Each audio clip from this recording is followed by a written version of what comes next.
Good afternoon. It is 3:01. I'm Joseph Bonanno live from the 104.5 The Zone studios. According to reports, the Titans will interview their 6 general manager candidates in person this week, with 2 going each day starting today, tomorrow, and Thursday. This time, owner Amy Adams-Strunk and head coach Brian Callahan will be involved, as they weren't in the first round of interviews. The Titans have already completed an in-person interview with Colts assistant GM Ed Dodds today and plan to have one with Bills director of player personnel Terrence Gray later this afternoon. Chiefs assistant GM Mike Borgonzi will be one of the 2 interviews happening tomorrow. In NFL news, the Texans have released wide receiver Deontay Johnson, who was on his 3rd team of the 2024 season, the 4th team of his career. Also, the Browns have promoted Tommy Rees as their next offensive coordinator. Tonight in SEC Hoops, loaded matchups. Number 1 Auburn hosts number 15 Mississippi State. Number 4 Alabama hosts number 21 Ole Miss. Number 8 Kentucky hosts number 11 Texas A&M. And number 5 Florida hosts the 13-3 Missouri Tigers. For our Foundation Repair and whatever needs you need to visit, USSTN.com. Breaking news at once on your home of the Titans and Balls. This is 104.5 The Zone.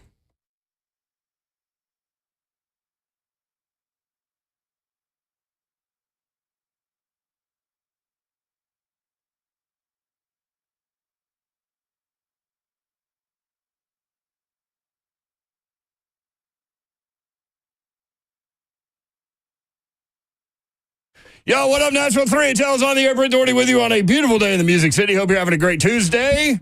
Todd Davenport is here, y'all. Happy Tuesday, people. Let's go. How about that game last night, man? Ooh. The Rams just murdered the Vikings. Laid an egg. We were just talking before the break. Laid an egg. By the way, Slay Dog is in Charlotte. You can check him out on the SEC Network tonight. There are really good games in the SEC tonight. Number 15, Mississippi State at number 1, Auburn. Auburn favored by 7.5. Number 21, Ole Miss at number 4, Alabama. Bama favored by 11.5. Both those games at 6. 11th ranked Texas A&M at number 8, Kentucky. Wildcats by 6.5. That's 3 games with both teams ranked. Crazy times in the SEC basketball. Missouri at number 5, Florida. Florida by 10.5. That at 8 o'clock. The Kentucky-Texas A&M game also at 8 o'clock. And also at 8 o'clock, Arkansas at LSU. Arkansas, a 1.5-point favorite on the road. The interesting part about that game is both teams are 0-3. So Coach Cal looking for his first SEC win at Arkansas. Important game tonight for both of those Life on the teams. outside. That's right. Coming up tomorrow, South Carolina at Vanderbilt here in Nashville, 6 o'clock, SEC Network. Number 23, Georgia at number 6, Tennessee. 7 o'clock on the SEC Network. And Texas and Oklahoma, 9 o'clock on the SEC Network. Zeph is the executive producer of 3HL. What's up? What up, Zeb? Jim Wyatt coming up at 3:20, and we're going to talk about who is Chad Brinker. Fair? Fair. Because I don't know a lot about that guy. Not a lot of people do. I know when he was at Green Bay, he went to Northwestern to get an added degree. But somebody told me he went to Freed Hardeman for a second. I got to verify that. But we'll ask Jim. Yep. Who is Chad Brinker? Also, we could talk about who is involved in the interview process as well from a team standpoint. So they did virtuals. For this GM, air quotes, GM position they have. Yeah, head scout guy. Mm-hmm. First round was virtual. I don't know. I don't think I would do well in a virtual interview. Number one, really? I haven't had to do one in forever, but I feed off personal norm. I feed off personal interaction. I want to be able to look at you in the eye. Yeah. You know what I mean? Yeah. I don't think I would do well. I just feel with like that. since COVID, it's such a norm. I think for a lot of people, everybody's so used to it. I think for a lot of people, that's true. Mm-hmm. For sure. And a lot of these coaches, I mean, shoot, in college, some of the coaches still do their weekly press conferences on Zoom. Do they? Yeah. When I would go back and listen to coaches' weekly press conferences, of whatever game I'm working, it was the SID, calling on Zoom people on some of them. We definitely learned how to do business differently, didn't we? It just doesn't. But I'm with you. Well I don't with like my it. personal skill set. But what does a first round, interview in this process probably last? It's like a get to know you. Are we interested in That's a really great getting question. to know you? They were churning them out. Right. You know? What did they end up with, Zeph? Like 9? 10. 10. Okay. Yeah. And then they So now narrowed they're it at down 6. to what, 6? Yeah. And those 6 are in person. Indianapolis assistant general manager Ed Dodds already did his today in person. And this is Chad Brinker and others. Amy Adams Strunk is involved now. My guess is Chad Brinker's got hand, so my guess is this is his call, and my guess is that Amy Adams Strunk just signs off on it. But I think, obviously she wants to, I would too, wouldn't you? Like, want to meet them face to face at least, on the very least. Well, yeah, if you're eventually, if you're the one doing the firing, sure as hell better do something with the hiring. Bills Director of Player Personnel, Terrence Gray, scheduled today, too. Coming up over the course of the next 2 days, they will do 2 on Wednesday and 2 on Thursday. Green Bay VP of Player Personnel, John Eric Sullivan. Kansas City Assistant GM, Mike Borgonzi. Tampa Bay Assistant GM, John Spytek. And Chicago Bears Assistant General Manager, Ian Cunningham. So I feel like, I asked this yesterday in our chat, Titans fans, how much do you care? How much are you paying attention? I mean, when during the head coaching search, we were all over it all the time, digging into, Brian Callahan as a 10-year-old liked toast. You know what I mean? Like, everybody was all in on every single detail when you're talking about a coach interview. But I asked the chat yesterday about their interest in this GM hire for the Titans, and there wasn't a single person that said they cared. So that's fascinating to me. I mean, you have to care a little bit, but it does seem like a consensus is Borgonzi, the Chiefs assistant GM. A lot of people like that name. Obviously, well, they the like organization, the Chiefs name. He's from.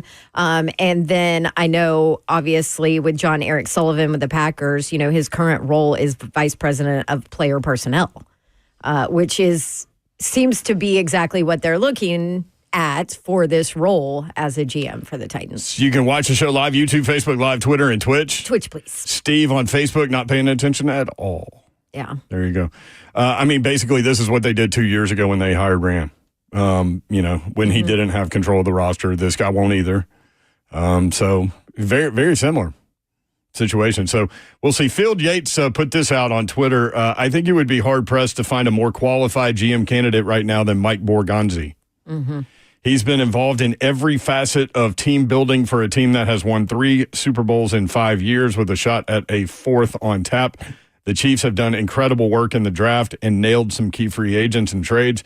The assistant GM plays a huge role in all aspects of team building. So there you go. Maybe it's more important than people know. Guess how easy it is Team to building. build a team when you have Patrick Mahomes at the reins. Now come do Andy it Reid. when you have, right now, Will Levis. Andy Reid in that draft theoretically did not need a quarterback, right? And he trades up to get Patrick Mahomes and then sits him all year. Basically. It's the best time to draft a quarterback when you don't need one. That's the year the Titans played them, right? When Mariota threw the pass to himself. I think it was that year. When we certainly left our mark on Kansas wasn't City. Alex Smith there? As a fan base. Alex Smith was there, right? Yeah. 615-737-1045 is the number. I will tell you that Jim Wyatt will be up next. And then we don't have any more guests the rest of the show. So this will be on you guys and us. And we do have a question to ask you coming up at 3:45. So keep that in mind. PFF outlined needs for all 32 NFL teams and 1 draft prospect for each of the 32 teams. They outlined the Titans' needs, Babs, as quarterback. Makes sense, right? Offensive tackle. Makes sense, right? Edge rusher. Watch the Harold Landry situation, too. He may not be here. And they list cornerback, which I thought was interesting. Because theoretically, going into 2025, you've got Cheeto, Snead, McCrary, and Brownlee Jr., right? Can I say this? Theoretically. Theoretically, yeah. Yeah. Also, can I say this? I look so my notebook, I wrote down the entire draft order as I start my draft research, and needs for all teams.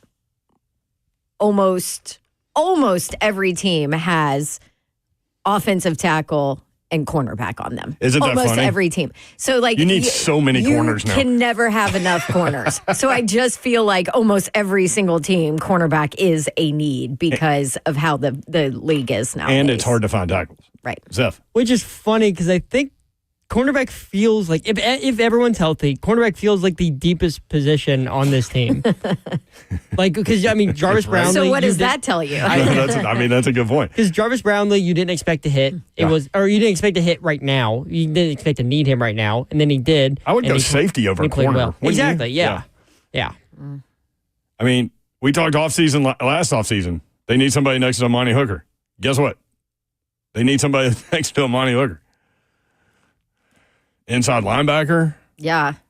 That's definitely a bigger need than cornerback. Inside linebacker is interesting, to go back to the Rand thing, just thinking about this. You draft 2 rookies to play inside linebacker, and then you just cycle in free agent after free agent. And so they can't get on the field. Now, I know Gray was injured, but... Well, Gray wasn't getting on the field anyway. If Gray was healthy, he wasn't getting on the field. He did some good things he had 15 tackles in one game. But I'm telling you, I sat there and watched him in camp, and he was lost. Oh, and in run game fits down the stretch. I know he had 15 tackles in that one game, but the run game fits like that, they were getting gashed in the run game because of those 2 guys. But. And I'm not saying he's not going to be a good player. I'm just saying, you want to talk about need. There's a reason he went 4th round.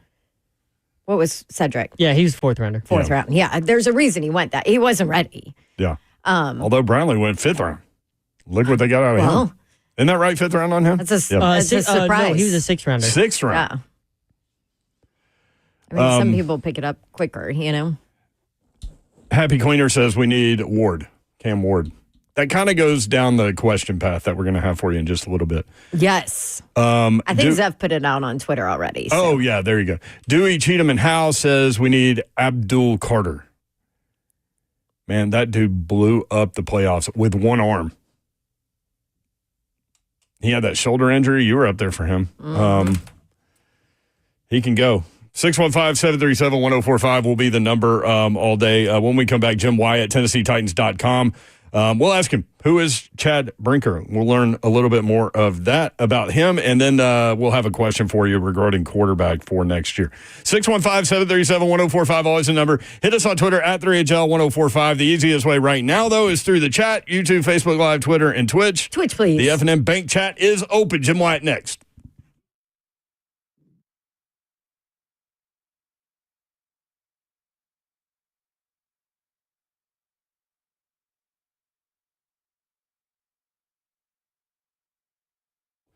I want to tell you about my friends at Brentwood Jewelry. These are your guys throughout the course of the calendar year. You need gifting help, and these are the guys to get to know. The Amamali family, man. They've been doing it as a family for more than 50 years. Brentwood Jewelry has been proudly serving the Brentwood community with exceptional style and exceptional deals every day. As a family-owned and operated business spanning 3 generations, they are deeply rooted in this community, from Salem's service in the Special Forces to his son serving as local firefighters. The Amamali family, that sounded really Southern right there, is dedicated to giving back in a time that is imperative to support local. Shop Brentwood Jewelry. They get it done. Here's the other thing. Valentine's Day's coming up, man. I know y'all aren't thinking about it right now because you're getting past the holidays and all that and just getting kick-started back into work and things like that. But Valentine's Day almost here, and these guys can help you out with any of your Valentine's Day needs. So make sure you hit them up. BrentwoodJewelry.com is the website. 7012 Church Street in the heart of Brentwood, just off Franklin Road. Exceptional style, exceptional deals every day for more than 50 years. Visit BrentwoodJewelry.com.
3HL 104.5 The Zone. Brent Doherty, Don Davenport with you until 6 o'clock. Big Slay Dog is in Charlotte on the SEC Network tonight, so check him out there.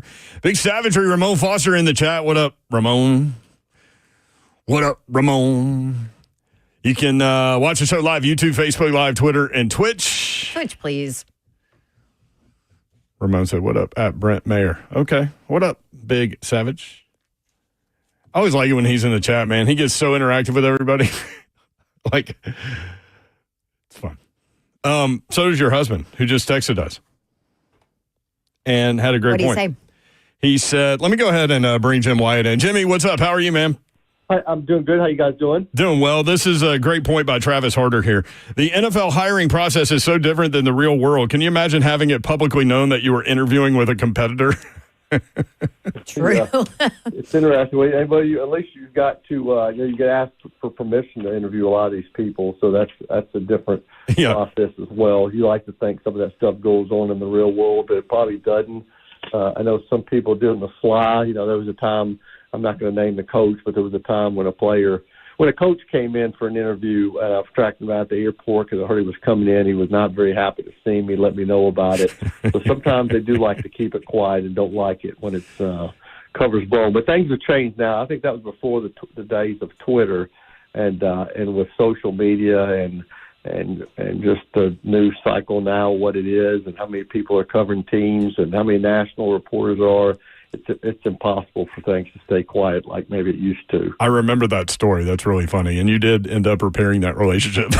but I did, though. It start off with a rocky note. Well, I mean, ultimately, like, those guys know that we are all doing our jobs in whatever capacity, right? Like, it doesn't make them happy about some things, but I mean, facts are those, Are you glad that you don't have to like hide in the bushes at the airport anymore?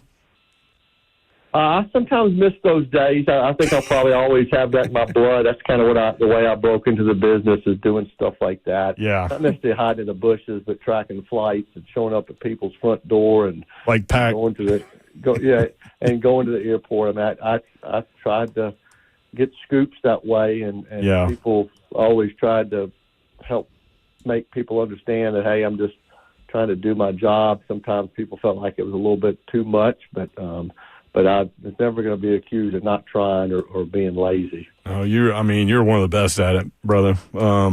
Just incredible work over the years with the Tennessean.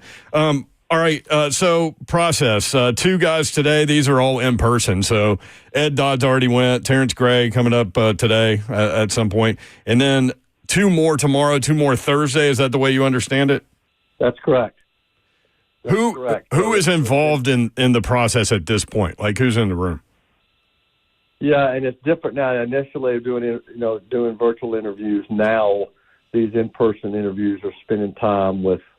And I don't think it's necessarily a 4 or 5 hour session where everybody's sitting in a room grilling the candidate. I think it's more a situation where somebody comes in, they spend time with Amy Adams-Strunk, they spend time with Bert Nihill, they spend time with Chad Brinker, they spend time with Brian Callahan, and then they spend time with other people on the staff, and other people might rotate, depending on the candidate and who's maybe in the office. But consistently, you're going to have Chad and Brian and Amy and Burke doing these interviews, and they probably spend, I'd say probably, and again, I'm not involved in these interviews. I don't know. I've seen people in the building, saw the owner in the building today, and I know she's spending time with each of these candidates, and I guess depending on how it goes and how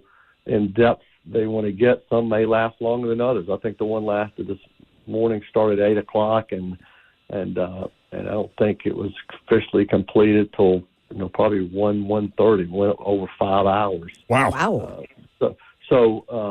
And I think it'll just kind of be a cycle like that throughout the course of the week, where you'll have one in the morning, you'll have one midday, and then once you get through the 6th, then I think that's when you start trying to decide which of these candidates you like the best.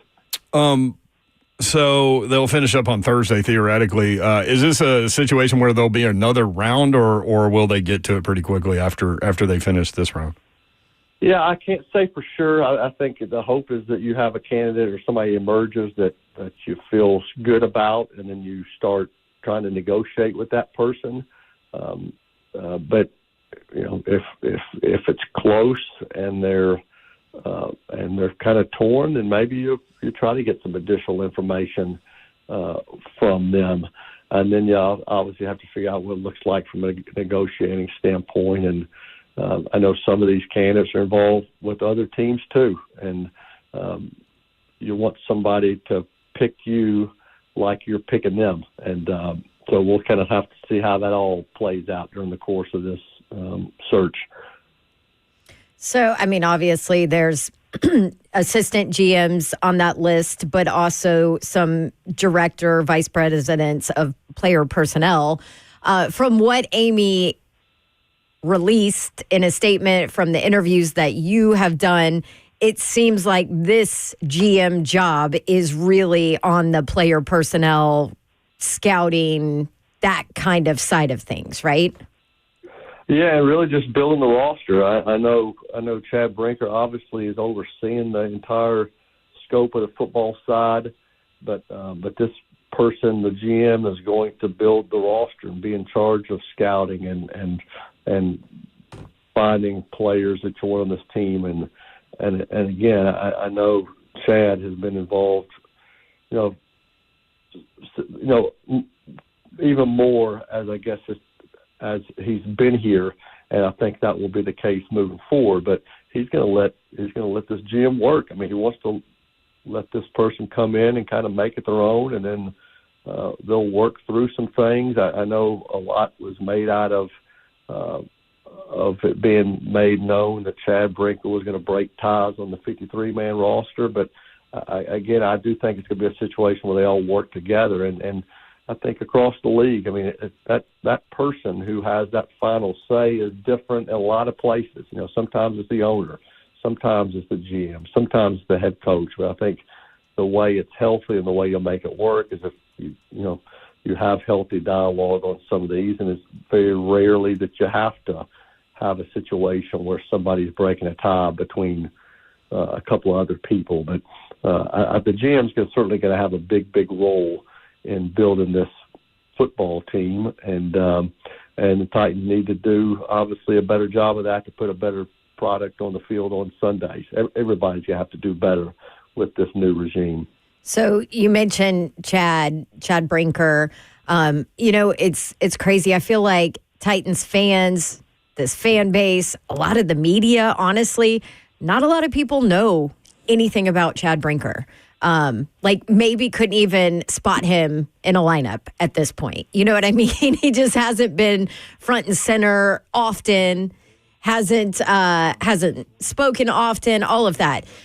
So can you give us, Titans fans that are listening, just some insight to who is Chad Brinker?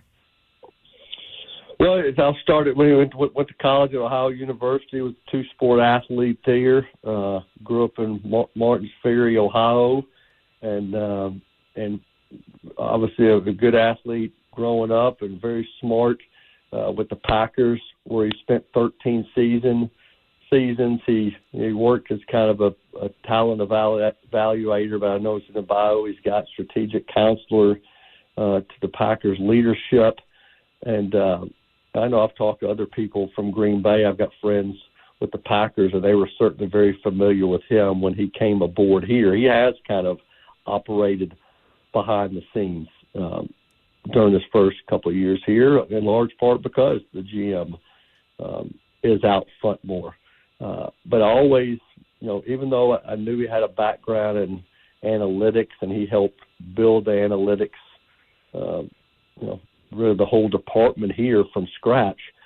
Also, had always known that he was a football guy and watched tape and was involved in scouting, and that part has been very important to him as well. So someone who's kind of paid his dues with the Packers, got himself into position here where people have a lot of confidence in him, and now he's at a point where he's really the guy who's going to run this football program, and I think you'll see more of him as the months maybe go by here as we get ready for this season, just because he's in a bigger role. Jim Wyatt with us on 3HL, TennesseeTitans.com, the website at Wyatt Sports. How different is this situation where they're looking for a GM than it was when they hired Rand 2 years ago? Is it a similar situation, or are there different parameters?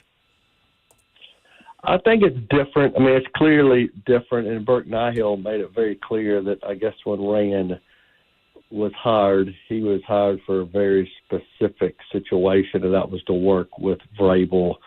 And I don't want to necessarily get into who was calling the shots then or who had the power or the juice, but obviously it was different when Rand was brought in here, and then when Vrabel left. There's a different structure with Brian Callahan and, again, with Chad Brinker and Rand Carthon. So now I think the job has evolved more, and it is more of a straight football. I'll just use the words Chad Brinker uses, all ball, all day. They want a football junkie running this thing, somebody who's going to watch tape and scout every player and travel the country to get as much homework on these guys. And I'm not going to say Rand didn't do some of that, but I think it's going to be even more of an emphasis with this new general manager who has a heavy background in scouting and has kind of cut his teeth on being a grinder. And so we'll see how it evolves. I mean, all these candidates that are coming in here have different backgrounds. Mm-hmm. Be curious myself to see which one they pick. But I think it's certainly a different job than the one Rand was hired for a couple of years ago. So one of the things that Titans fans bring up about this job, just because of everything you just said about what the job is, and then obviously everything out there that, okay, Chad Brinker has the final say, he's in charge of the roster, all of that, everything like that that's out there. So a lot of Titans fans are asking, okay, well, why is there such high interest in this GM job? Why does somebody who, for instance, the Colts assistant GM or the Chiefs assistant GM, want to or are interested in this role if they don't have complete and full control? What's the answer to that? Because I think ultimately that job's going to have, and again, I'm not in these interviews, so I don't exactly know what they're voicing to these candidates, but I feel pretty certain that they're letting all of these guys know that, hey, we're going to let you do your job. We're going to trust you to identify players that you like and want you to build this team the way you want to. And I don't think anybody really envisions a scenario where somebody's butting heads or trying to use a trump card on this person with every decision. I think they're going to let the new GM kind of run the show. And again, knowing that Chad Brinker is in the position he's in. Chad, if you've dealt with Chad before, he's a pretty easygoing guy, very likable guy. He's going to get along with the new GM just like he gets along with Brian Callahan. So I think that it's going to be a good working relationship with all these guys. And I think just the interest. I mean, I think the way this whole process went, I think the Titans identified some candidates that they were interested in, but also it's my understanding that a lot of people reached out to the team and expressed a lot of interest in this job. So what initially looked like maybe would start off at just them interviewing 5 or 6 people for this job grew into 10 just because people have such interest in it and because they feel like it's a good GM's job. And I think that will be come across very clearly to all these candidates. Jim Wyatt with us, SennesseeTitans.com at Wyatt Sports. Benjamin in the chat had a question that I was going to pose to you, so good job, Benjamin. Or not, I don't know. Maybe it is, maybe it isn't. But there haven't been any moves like staff-related, coaching staff-related. When does that typically happen? Is it different when a team is trying to fill a front office position? Like, when should we expect that, just based on your years of covering the NFL? Yeah, it's varied. It's varied with all the different coaches I've covered. You know, some of them do it immediately right when the season ends. Yeah. Some of it, if they have somebody else in mind on somebody else's staff that's still playing and they don't know whether they can get that person, then maybe they wait to make a move before they can have contact with them. Sometimes like this, you wait until the whole football structure is settled and get other opinions on it before you do anything. And, you know, I get the sense the way things work now, if Brian Callahan had done something with or made a decision on his staff, that people would have known about it by now, just because, you know, agents for those position coaches want it to be known that there are guys available. So I think the fact that it stayed quiet so far means that he hasn't done anything yet and is maybe trying to be patient and let maybe the dust settle a little bit and then decide that. But, you know, I know the Senior Bowl coming up is a time where if you have openings, you're going to get bombarded there by people looking for jobs. So, and it's a good place to talk to people. So I would think by then, and that starts, you know, about 2 weeks from now, I would think we would have some decisions by then on what direction he's going, or if he's making any changes. Man, good stuff, Jimmy. Are you going to pull all your travel as you typically go? Senior Bowl, Pro Bowl, Super Bowl. You doing all that again? Yeah, and I mean it's Pro Bowl without a Pro Bowler there. Not making that trip this year, so but we'll see. I mean, I have a feeling it'll be a busy off season with the number one pick and with a lot of other things on the horizon. So I may lose the Pro Bowl, but may pick up some other stuff along the way.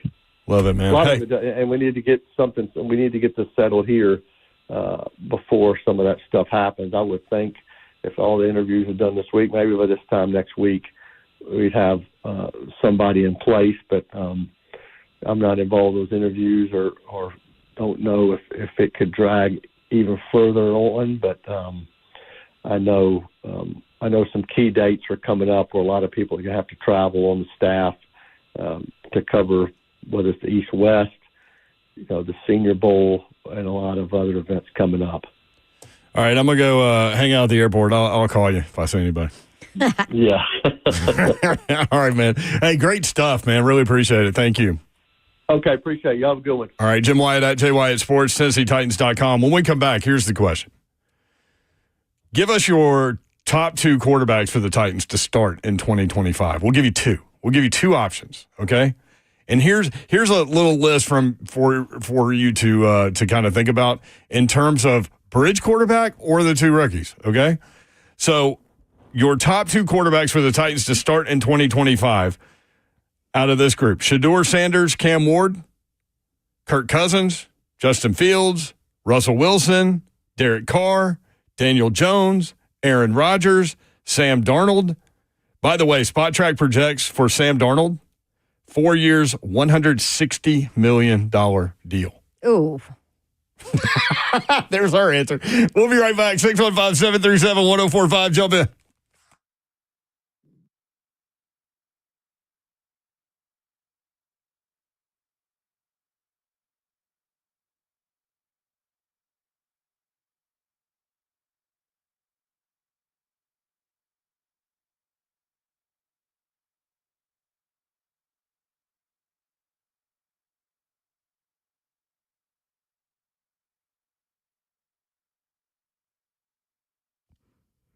Well, Zen Sports just picked another grand prize winner, this time for that December big game sweepstakes I told you about. And now guess what? They're rolling out the VIP Players Club sweepstakes for January. Prizes raised to a whole new level. So this month, One grand prize winner will win a $10,000 bonus bet on the NFL big game in February. We'll be there, by the way. And $10,000 cash or an alternative prize of $15,000 cash.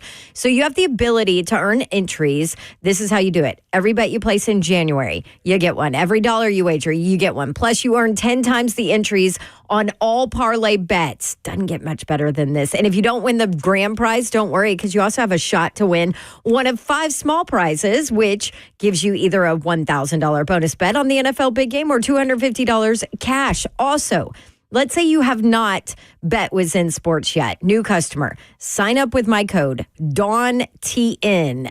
That's DAWNTN, and you'll get 500 entries in addition to the entries earned from the value of your qualifying bet. Jump in. What are you waiting for? Head to zensports.com and go check out Zen Sports, where betting just got better. Gambling problem? Call 1-800-889-9789. Qualifying wager for wager entry must have minimum odds for any leg of the entry of at least minus 250 or worse. American odds for clarity. A wager at minus 251 odds doesn't qualify. Qualifying wager for a wager entry must be made for a minimum amount of $5.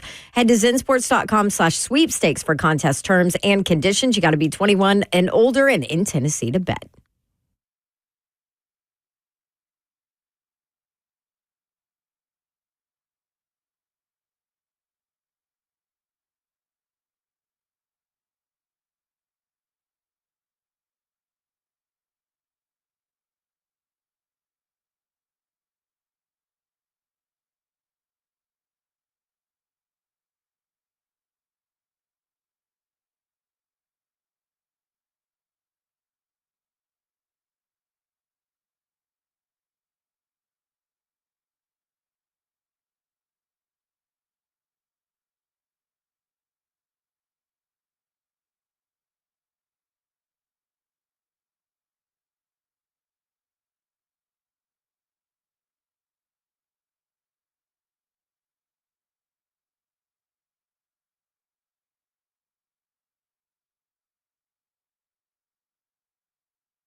3HL 104.5 The Zone. Britt Doherty, Don Davenport with you. Hope you're having a great Tuesday. That is what today is, right? Yes. Okay, thank you. It does feel like a Wednesday, though. I don't know what it feels like. Day ending in Y. It is a beautiful day out there, that's for sure. Right, Babs? Yeah. Okay. I feel like everybody's just pissy. Yeah, Do you feel like everybody's pissy? Yeah, we had somebody call in during Jim Wyatt and just cursing about it. And I'm like, man, aren't there more important things to be mad about than whatever information you expect to get out of Jim Wyatt? Which I thought Jimmy was great. So, yeah. And then there's a little man running around town running his mouth that needs to stop. I'll tell you that. 615-737-1045. See, Babs, I couldn't do it. I just couldn't do it. I don't know why you don't listen to me. I know. Usually it's you. I know. Hey, but don't come after our teammate and friend. I mean, I don't know why anybody cares what that guy says anyway. That is definitely true. He was so wrong. Remember when he said on numerous things. I mean, if you just throw crap out there. So here's the thing. Like we always talk about, breaking news or somebody broke this, whatever. I don't ever care. That's not, honestly, let me go ahead and say, job. That's not why we're in this business. News, right. This business. Correct. This show. Now, we do to end up breaking stories because of relationships we've had for so long. But not I'm not going on purpose. Slit my own throat trying to go beat somebody on a story. Like sometimes people throw so much stuff out there that of course you're going to hit on something because your last 10 breaking news reports were wrong. Yeah, this was the one. I mentioned this earlier. Hearing Chad Brinker did not want to keep Brian Callahan on as coach, but Brinker isn't the owner, and she wanted Brian Callahan to coach the Titans. Completely 100% not true about Brinker not wanting him. And remember that Callahan won't meet with upper management until the end of the week. Yeah. That was tweeted after he met with Amy Adams Strunk on Saturday before the Texans game for an hour and a half. And then met with Chad Brinker on Monday. And then that tweet was put out there. Anyway, listen to us. We got you. 615-737-1045, 615-737-1045. Give us your top 2 quarterbacks for the Titans to start in 2025. We just wrote down these. You may have different names. Yeah, if you have somebody different, hit us up. I saw somebody said Jackson Dart. I don't. So Matt Miller, who we had on the show that is not a fan, let's say, of this draft class, actually then a couple days later tweeted that he watched tape on Jackson Dart and he likes him. But you've got the 2 rookies, Shedeur Sanders and Cam Ward. Then does he like Jackson Dart as a first-round pick? No, I don't think so. No. I don't think so. But so the choices that we wrote down, maybe you have something different. The 2 rookies, Shedeur Sanders, Cam Ward for Titans quarterback in 2025. Sam Darnold, who was not good last night. We were talking about this before the show. Like, how much should that weigh in your thought process of who that guy is as a quarterback in the NFL based on recency bias and what you just saw? Because Drew Aller was terrible in his last game. But that's not an indictment of who he is as a quarterback through the rest of the season. Well, and he's going to have a full season to make that better too. So yes, because he's going back. Yes. But here are the names: Shedeur Sanders, Cam Ward, the 2 rookies. Kirk Cousins, Justin Fields, Russell Wilson, both guys in Pittsburgh, not under contract next year. Derek Carr, Daniel Jones. That's me and Slay's guy. I'm riding with Slay on Danny Dimes. Y'all are funny. I'm okay. I'm great with Danny Dimes. As long as you get a rookie with him. You usually call him Danny Penix. Yes, just to mess with Slay. Sam Darnold, who I mentioned. Spot Track, by the way, tweeted out they project him, his contract, 4 years, $160 million. So keep that in mind. Aaron Rodgers, that's Moonshine's guy. Bridge quarterback, Aaron Rodgers. And then you brought up this one, which kind of surprised me that you brought it up. But it was just a question. Will Levis. Will Levis as the bridge quarterback in 2025. I just texted, can Will Levis be a bridge quarterback? Tighten Up 23 on YouTube. Danny Hot Nichols, he writes. 615-737-1045 at 3HL1045. Steve in Nashville. Steve, what's up, man? Hey, thanks for letting me be a part of y'all's show. Yes, sir. Man, y'all have named 5 positions already. Y'all named safety. Y'all named defensive end. Y'all named tackle. There are a lot of needs. Yeah, it's a zoo in there. I will throw 2 names to you. They're both with the same team. I don't mind seeing Justin Fields here, but I'm going to throw Mac Jones is not under contract, and he looked damn good the last 4 or 5 weeks. And the question for their new coach is, and Trevor Lawrence may just need a new change of scenery, much like everybody else you're mentioning. And obviously, he comes with a big old contract. Mm-hmm. But, have them look at him. I still think he's probably one of the better quarterbacks out there. But I'd look into Mac Jones. He's not under contract with them next year. So that'd be my first choice there for quarterback. Mac Jones? All right, Steve. I'll write Mac Jones down hesitantly, but okay. Why hesitantly? Mayor is not a Mac Jones fan. So Mac Jones, when he went to New England, he had initial success as a rookie, and then I was told that the league figured him out. And then he had a terrible second year, and then he ends up in Jacksonville. Listen, I appreciate your opinion. I'm not in on him at all. No problem. Not a problem. Everybody, that's why you guys got the show and I don't have the show. No, it's not, dude. No. That's why we all have opinions. But Steve, also, a bridge quarterback is a bridge quarterback. Like, a bridge quarterback, they're all going to suck. Otherwise, there'd be a starting quarterback, Well, that's true. Do you think I'm saying Mac Jones is the bridge, or do you think I'm saying Mac Jones may be your ultimate solution? You're saying he's the... What are you saying? I think I'm saying exactly that. I'm saying Mac Jones played really darn good. I would look at him and say, hey, I don't think Callahan wants to train a quarterback if you listened to him last year. But I think that guy, he may be your ultimate quarterback. Okay, to be fair. Oh, you're going all in on Mac Jones. So to be fair to you, Steve, I gave up on Mac Jones mentally, so I haven't really paid attention to him, but I'll go back and take a look. How's that? The only other, I'll throw out one more name. I don't like him, but it's going to get thrown out. It's McCarthy. J.J. McCarthy? Yeah, I don't believe in him at all. But I just feel like you don't know. Well, I don't think Minnesota is going to move him. Yeah. But there you go. Y'all be good. All right. Hey, thanks, man. Appreciate you. I don't think they're going to move him. I think they really like him, actually. I mean, who knows? You haven't seen anything from him. I heard they want him to be their quarterback next year, even with the 14 wins. I mean, do you think he would have been their quarterback this year if he hadn't gotten hurt? What they say. That's what they say. It's not like Sam Darnold had a bad year. He was 5th in passing yards, 5th in passing touchdowns. Mac Jones this year, 65% completion percentage, 6.4 yards per attempt, 8 touchdowns, 8 interceptions, quarterback rating of 80.5. That sounds like another Will Levis to me. I did not have that one on the bingo card. I didn't either, but I appreciate the creativity there. Let's see. 615-737-1045. Will Levis, 63%, 13 touchdowns, 12 interceptions, quarterback rating of 81.4.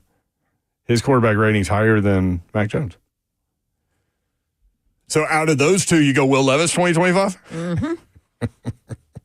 You were not in on the Mac Jones. I appreciate you having the patience to listen.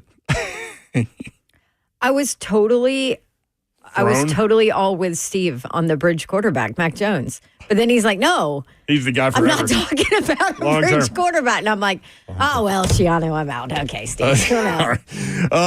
Who are 2 names that you would throw out there for the quarterback for the Titans next year in 2025? Bridge quarterback, rookies, what you got? 615-737-1045. There you go.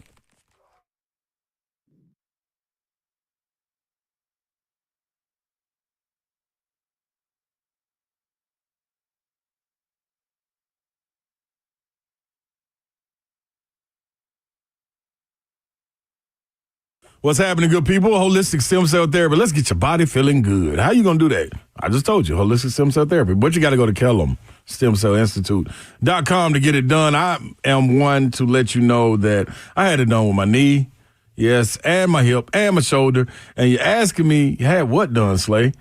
Well, I got my body's stem cells harvested and stored for future and continued use. Now, they are your healing cells. It's your body, your cells, your solution. With my knee, the results were so great. The inflammation left so quickly. I wanted to expedite the results in my hip. So I went back, talked to Dr. Kellum, said, hey, man, hold on, Kellum, man, check this out. Ethan Kellum is his name, but I call him Doc. You can call him Doc. Doc, listen, we got to get this hip together. He said, don't worry, we'll hit you with the secret sauce. Secret sauce is mine because it's stored for future and continued use. All it is your nanoparticles and things waking up your cells, telling your body, let's go, let's get this inflammation out of here. 615-850-4415. You go have the conversation and consultation today at KellumStemCellInstitute.com.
Good afternoon. It is 4:01. I'm Joseph Bonanno live from the 104.5 The Zone studios. According to reports, the Titans will interview their 6 general manager candidates in person this week, with 2 going each day starting today, 2 tomorrow, and 2 on Thursday. This time, owner Amy Adams Strunk and head coach Brian Callahan will be involved, as they weren't in on the first round of interviews. The Titans have already completed an in-person interview with Colts assistant GM Ed Dodds today. They also plan to have one with Bills director of player personnel Terrence Gray later this afternoon. Chiefs assistant GM Mike Berganzi and Bears assistant GM Ian Cunningham will be the 2 interviews happening tomorrow. In NFL news, the Texans have released wide receiver Deontay Johnson, who was on his 3rd team of the 2024 season and his 4th team since 2023. The Browns have promoted Tommy Rees as their next offensive coordinator, securing that position in Cleveland. Tonight in the SEC Hoops, number 1 Auburn hosts number 15 Mississippi State, number 4 Alabama hosts number 21 Ole Miss, number 8 Kentucky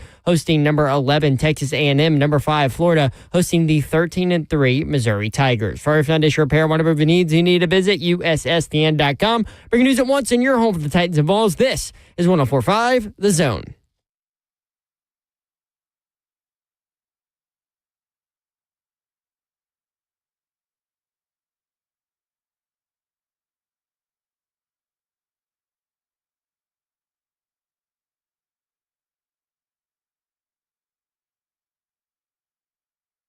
HL 104.5 The Zone. Brent Doherty with you on a beautiful day in the Music City. Hope you're having a great Tuesday. Appreciate you including us in your day. We always appreciate that for sure. One big happy family here. You can watch the show live, YouTube, Facebook Live, Twitter, and Twitch. Twitch, please. Thank you, Dawn Davenport. There she is. Babsy. Oh, that's my new drop. Hey, we might have to use that a lot here in the next couple of months. Job, Zeph. Hey, your boy Danny Cannell's coming on Friday at 5 o'clock, so you'll actually be here. Oh, good. He's always smoking crack. He's so funny. Like, he's so combative on Twitter, and then he comes on the radio, and he's, like, incredible. Like, one of our favorite people to talk college football with. Yeah, he's the best. From Bet He's Online. really a nice guy. We'll get back to our question. But he's fun to give crap to. Yes, you and him do that, like brother and sister. We'll get back to our question. Our question, give us your top 2 quarterbacks for the Titans to start in 2025. We gave you some possibilities. The 2 rookies, Shedeur Sanders, Cam Ward. Will Levis, bridge quarterback. Kirk Cousins. Draft a rookie, let Levis go another year, develop a rookie. But I will say, do you want Will Levis helping to develop a rookie? Not really. No. No, that's Brian Callahan's job, not Will Levis's job. Will Levis to go out there and play quarterback until the rookie's ready.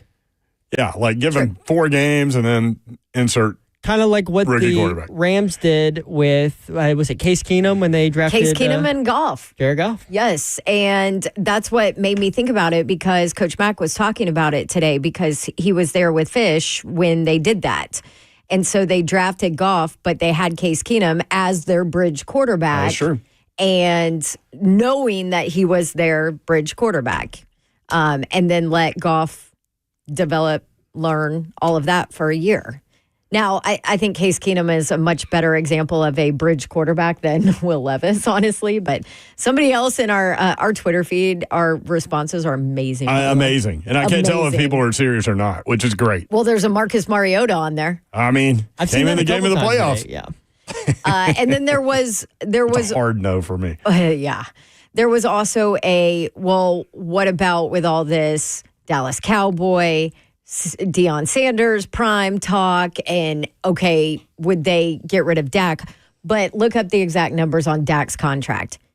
Oh, he just got paid. I mean, he just got paid. Like, you don't want He's like the last guy. It makes it nearly impossible. And it's not even for really the Titans situation side of it. For the Cowboys, cap hit is what, like 100?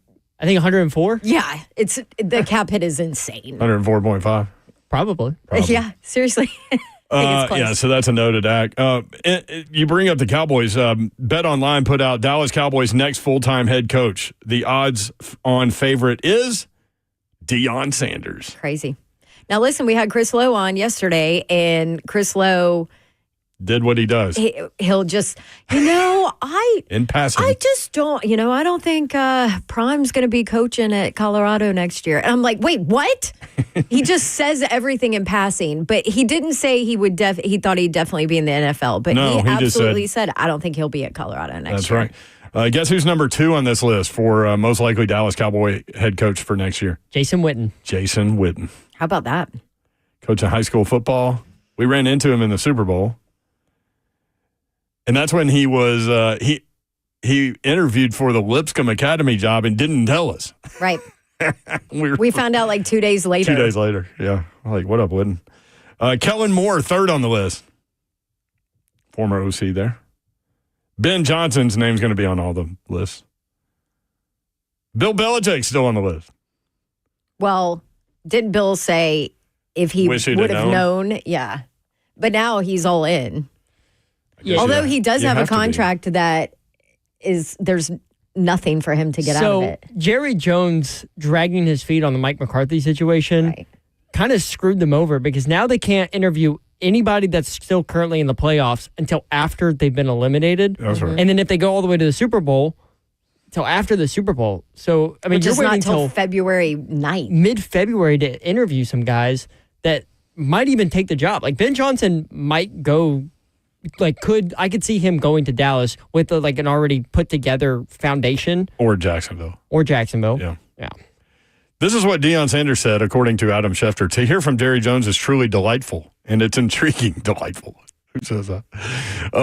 And it's intriguing, Deion said on Monday night. I love Jerry and believe in Jerry. After you hang up and process it and think about it, it's intriguing, but I love Boulder, and everything there is about our team, the coaches, our student body, and the community.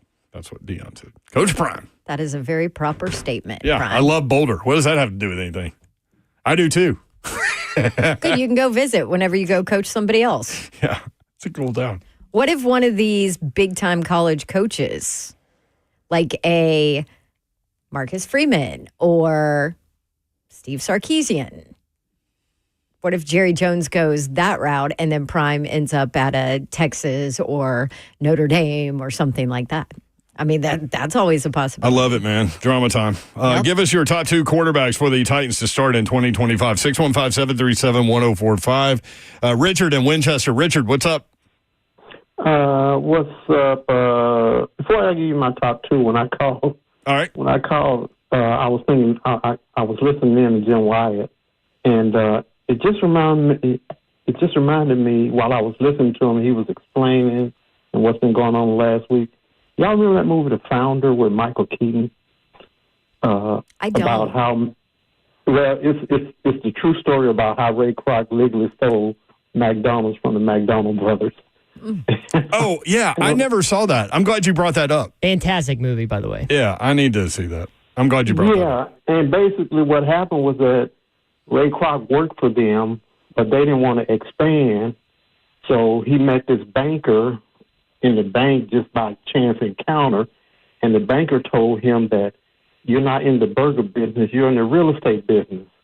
So what happened was that they went and bought the land for the franchisees to set up the McDonald's, restaurants. And to this day, McDonald's still operates that way. They find the land, and whatever goes on inside the store is the franchisee's responsibility, but McDonald's controls the property. Interesting. I thought about that with Callahan. What's his name from New England? Just went to New England. Vrabel. The coach. Vrabel. And Rand. Well, not even Callahan, but I'm thinking that Vrabel and Rand were the McDonald brothers, and Chad was Ray Kroc. But what quarterbacks you got? I got Cam Ward and Derek Carr. Okay. Yeah. Both of them together, or just go Cam? Together, Derek Carr's going to be the bridge, and the Titans will draft Cam Ward. They're going to draft Cam Ward. I like him. It's funny, as we sit here, I keep saying Richard. this. Thank you, man. Appreciate it. That's where I am. I am too. I think we came with over. a vet and a rookie is what I want. A bridge quarterback vet and Cam Ward. I just think Cam has a higher ceiling than Shedeur. Mm-hmm. And I loved – so I've come full circle on those two guys because I loved Shedeur during the season because you watch him and, man, his control in the pocket. And he's got all kinds of crap going on behind him. Last year, they had a crappy offensive line. He was getting drilled. He was still getting hit hard in this season. And he's mobile to the point where he manipulates the pocket. He doesn't take off running very often.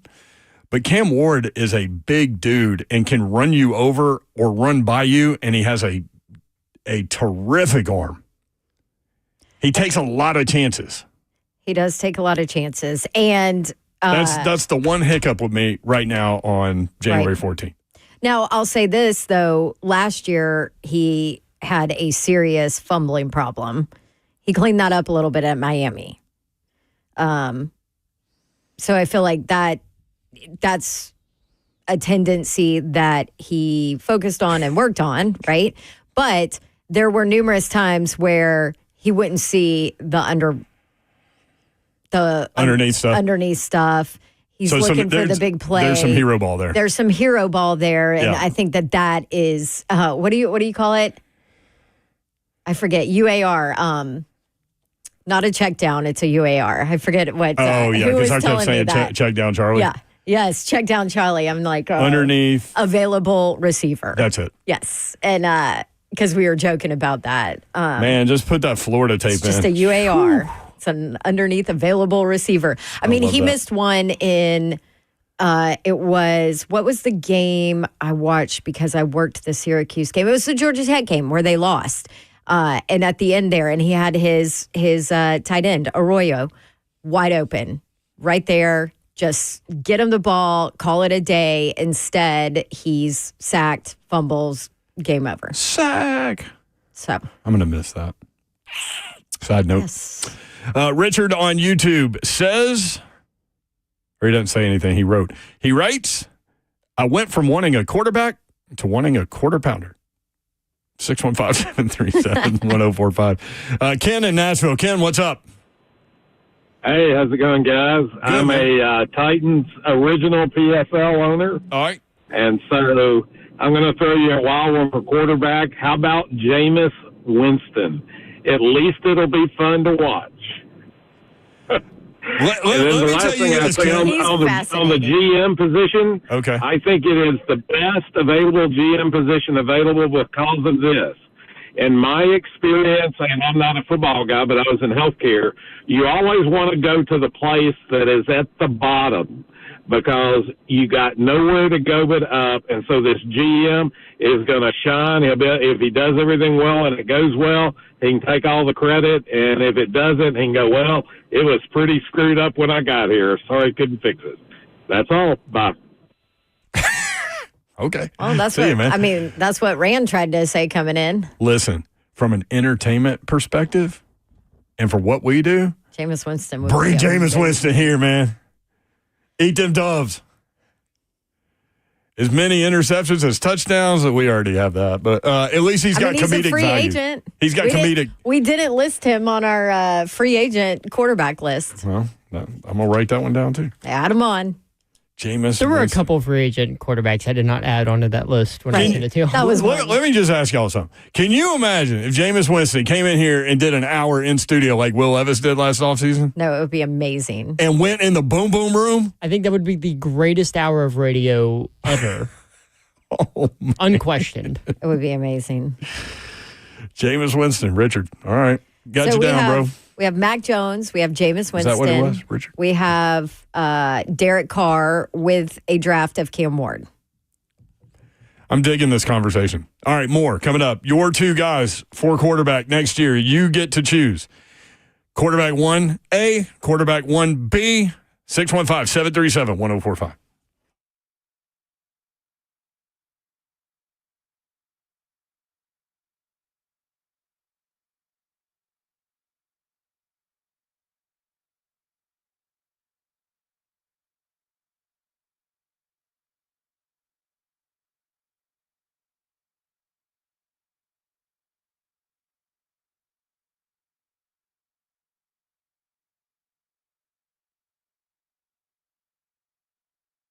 What up, y'all? I'm giving you some PII Medical advice where you should go when you're trying to get everything back in order. When I'm talking about confidence, yes.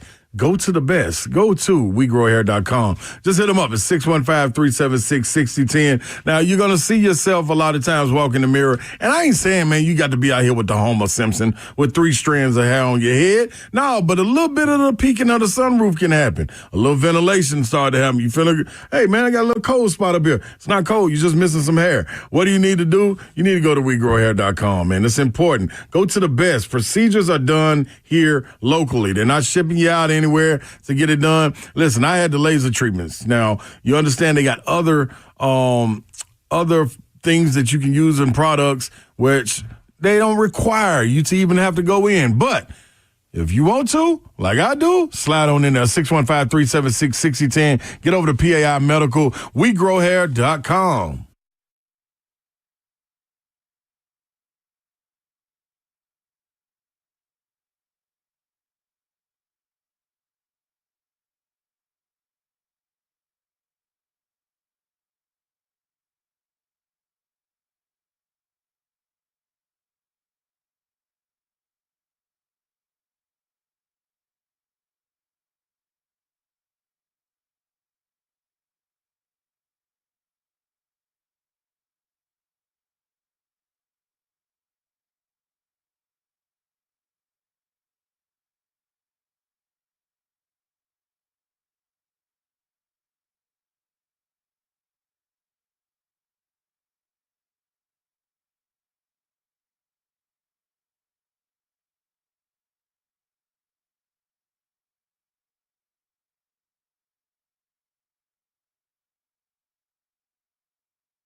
I love living in Middle Tennessee. We've got great restaurants, entertainment, sports, and one of the nation's top Ford dealers right here in our backyard. Two Rivers Ford. Remember that name. Two Rivers has been a staple in our community since 1983. They're locally owned. They have a non-commissioned sales team, and they sell below MSRP. They've been doing business with integrity for decades. Two Rivers Ford, the South's most trusted Ford dealer.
3HL 104.5, the Zone. Brent Doherty, Don Davenport. Commander Zeph in there. What's up? All lines are lit wanting to participate with this question. You get to choose the quarterback, and we're letting you have two options. So if 1A doesn't happen, you get 1B. Well, and also for 2025 for the Titans quarterback. Do you want to go pure rookie in the draft? Do you not want to do that? Do you want a bridge quarterback? Do you want a free agent quarterback? There's a lot of options here. You don't need two. Maybe you just have one, Options? Yeah. Like Steve said, Mac Jones. That wasn't on our list, so I appreciate the creativity there. Marcus Mariota popped up in our Twitter. Jameis Winston, which would be, can you imagine? No. We had Will Levis last offseason for an hour in here, and he was great. But could you imagine Jameis Winston sitting in here with us for an hour? Yes, it would be glorious. There would be so many new drops. Oh, it'd be glorious. Slay would put him in the boom boom room for 15 minutes. I think the boom boom room would start as soon as the interview started. To be honest with Jameis. Yeah. I don't think he's pulling anything back. No, I think that whole hour would be a boom boom room. Yeah. Basically. Henry on YouTube. You can watch the show live, YouTube, Facebook Live, Twitter, Twitch. Twitch, please. Henry writes, Jameis would be fun. We know everyone's ass going to be fired after next season anyway. Might as well go out in a blaze of glory. Oh, man. Ario says Levis and Winston will be competing for most interceptions. LOL. Rich says Jameis in the boom boom room would be hilarious in all caps. Very true. Dewey Cheatham and Al says, why not go completely crazy? Aaron Rodgers and Jameis Winston. Can you imagine? How they decide who gets to start that week? Oh, my gosh. Whoever has the best quote to the media. That's who gets to start that week. They're going to have a quote off all year. There's so many comments about Winston that I want to read them all, and it's hard. 615-737-1045. Winston and Levis, burgers, mayo, interceptions. Good combo. Eat them dubs. Jameis's thing was the crab legs, right? Didn't he steal crab legs, allegedly? Yes. Now... Who does that? Allegedly. Because, this is what I'm sure went on. I'm sure there was some agreement with him and some worker hey, just grab your crab legs and go. This is before the NIL world. But I'm sure there was somebody else who wasn't in on this deal and he got busted and then it turned into a whole thing. I'm sure that's what it was. There's no way he was just stealing crab legs. So he didn't put crab legs inside his shack because it would be impossible, right? Crab legs are going to be sticking out. Hey man, what you doing, bro?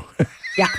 Nothing to say. I don't have anything. The whole thing's bizarre. But it was before NIL. So he just walked out with crab legs. He didn't try to conceal the crab legs, which is really funny image to me. Yeah. He didn't put them down his pants. Stop. Don't worry. When you boil them, doesn't matter. Oh, man. Oh, yeah. Them. Get all the germs off? Yeah. 615-737-1045. I'm literally crying. I literally have tears in my eyes. You don't eat the shells of crab legs anyway, so you're good. Yeah, you're good. Yeah, but you have to handle them. Wear gloves. Wash your hands. You'll be all right. Brendan in Nashville. Brendan, what's up? Hey, man, I was just calling in because I have two different scenarios. Both and deal with taking Cam Ward as your quarterback, but as free agents, either Justin Fields or Aaron Rodgers. And I'll hang up and listen to what y'all have to say. Thank you, brother. Mary Annie went all in on Aaron Rodgers and Slay's reaction on video was phenomenal. He just leaned back in his seat while Mark was talking and put his hands on his face. You know what was probably going through Slay's head when he said that? Probably.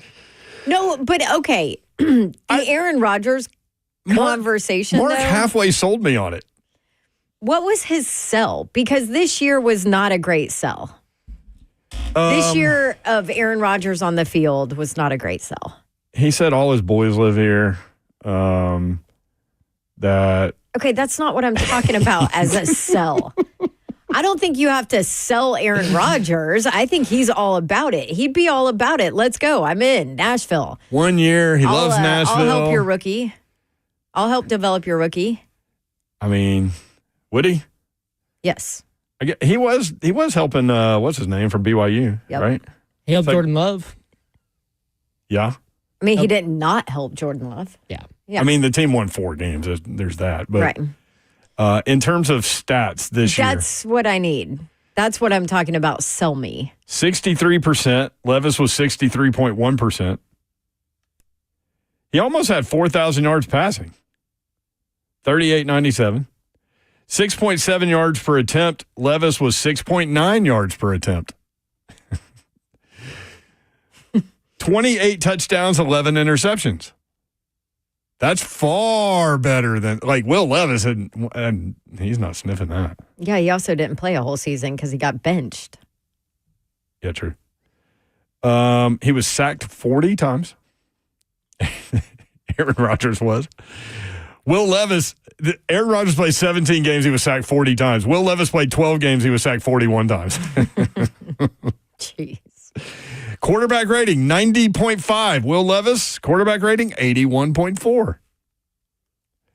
There's the plus. See, I mean, give me 1 year of Aaron Rodgers just to experience that. Well, here's the other thing. This is where we are. I am all about a vet to help develop the rookie that you pick 1 overall. That's where I am. Get a vet in here. Let them be your bridge quarterback. Yeah. Develop. Cam Ward is my choice. Yeah. 1 overall, right? That's where I am. I'm currently with you on Cam Ward. What kind of weird stuff would Aaron Rodgers get into in Nashville? But Aaron Rodgers, I'm not sure, is really the one that would be low maintenance enough to where he could be your bridge quarterback, be a vet, help your rookie, and you not have to deal with a whole bunch of other Shiano. Like, what would Aaron Rodgers do? Like, would he be just randomly on a Tuesday night singing at Legends Bar or Tootsie's or something? Like in the offseason? I mean, I wouldn't put anything past. No, he goes to a cave with no electricity in the offseason. We have those. This is cave country, man. He doesn't have to go very far to get to South Central Kentucky. They got all kinds of caves over there. They got the big one. They got Mammoth Cave over there. Don't they have? Doesn't Bell Buckle have like the witch? What's the witch cave? No, that's the Bell Witch. That's not Bell Buckle. That's in Adams, Tennessee. Oh, they have a cave there too. Aaron Rodgers is going to have a great time here, whether he plays football here or not. He's moving here, from what we hear. Do you have to consider how, if you were to bring one of these guys in, how they would handle getting benched for a rookie, like knowing that they are here to be a bridge? You're talking about benched in the middle of the year? Yeah, like if it were to happen like that. No, because these guys, that's not that. There's a reason they're veteran in this league, because their mentality is they're going to come in and start and play well, and nobody's going to take their job. That's what you have to have. Oh, if they you all play believe in this that. league. They're not. Not one of those dudes is thinking about getting benched. No, so you don't have to be concerned about that at all. I mean, it is what it is. If they end up benched, they end up benched. Stokely says he'd be taking bath salts in Bell Witch Cave. I mean, I could totally see that happening. 615-737-1045. Man, if you ended up with Aaron Rodgers and Jameis Winston. It'd be like meditation sessions in the Titans locker room. At least, like, instead of crying through the losses, you could laugh through the losses. Like, there'd be weird stuff going on. I don't know how much the Jets were laughing through losses this year. Let's ask that fan base how that went. Right. Good point. 615-737-1045. Stacy in Nashville. Stacy, what's up? What's up, dude? How you doing? Good. I was going to ask how silly it would be to maybe trade for Hendon Hooker, because I feel like he probably worked out pretty good in that offense. And maybe sign Russ. Hendon Hooker and Russ. Okay. Thank you, Stacey. Appreciate it. Russell Wilson? Absolutely. What is the thing going? Yeah. What is the thing going on with Detroit and Hendon Hooker? What do you mean the thing? Like, they brought in a guy that wasn't even playing. Teddy Bridgewater. So they must not be okay with Hendon Hooker being the primary backup, clearly, right? I mean, but they signed him to a 4-year deal. My guy, Tom Maltini. Tennessee has more caves than any state in the country. I know. I'm a former spelunker. There you go. Aaron Rodgers can spelunk He's got all kinds of caves. on that great Achilles he has now. Oh, it's 2 years out, Babs. You're fine now. Mm-hmm. That explains some of the stats from last year. Didn't Hendon Hooker just sign a 4-year deal with the Lions? Wasn't that what it was? Oh, I don't know. I mean, I think it's nothing, but Why would they take him off his rookie deal? isn't he off it? I don't think so. He's only been gone for 2 years. Yeah, you're right. I don't know. That Joe Milton year seemed like it was like 3 years. Sure did. It was only 1 year with Joe Milton. That's another guy, man. Just come Didn't in it here. seem like You want to talk about piss missiles? That dude would be throwing that thing. Like everybody in the first 10 rows would be in play. Does he still do that? Oh no, it's his rookie deal. He's on his rookie deal. Yeah. You're right. So he has 2 more. He has 2 more years.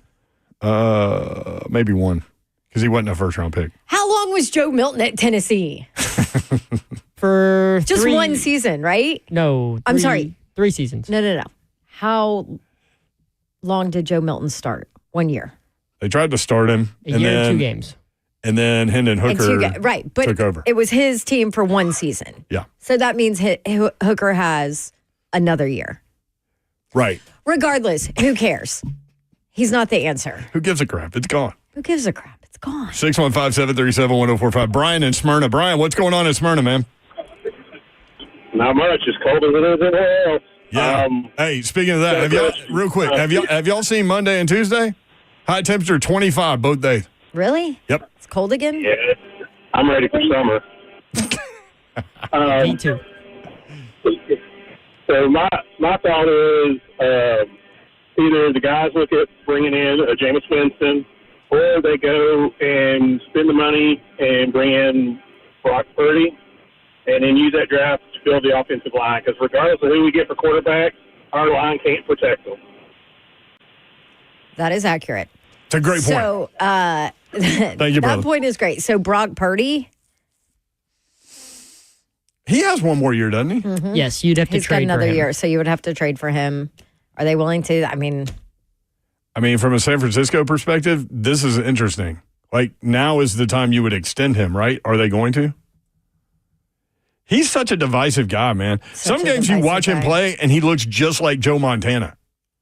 You know, not a tremendous arm, but he'll place the ball any and everywhere on a dime. And then other games, you're like, what in the world is going on here? The thing with San Francisco is that offense is built for a quarterback to go in and play well. I mean, right, because you surround them with Garoppolo good pieces. Garoppolo played well when he was there, took him to a Super Bowl. Yep. Darnold, when he filled in for Purdy after being injured last year, played decently. Purdy has played well ever since he was drafted there. Josh Dobbs played well when he backed up Purdy this year. I mean, I know it's only 4 quarterbacks, but how many of other teams are those 4 quarterbacks starting on right now? The same amount of film that Baker Mayfield watched.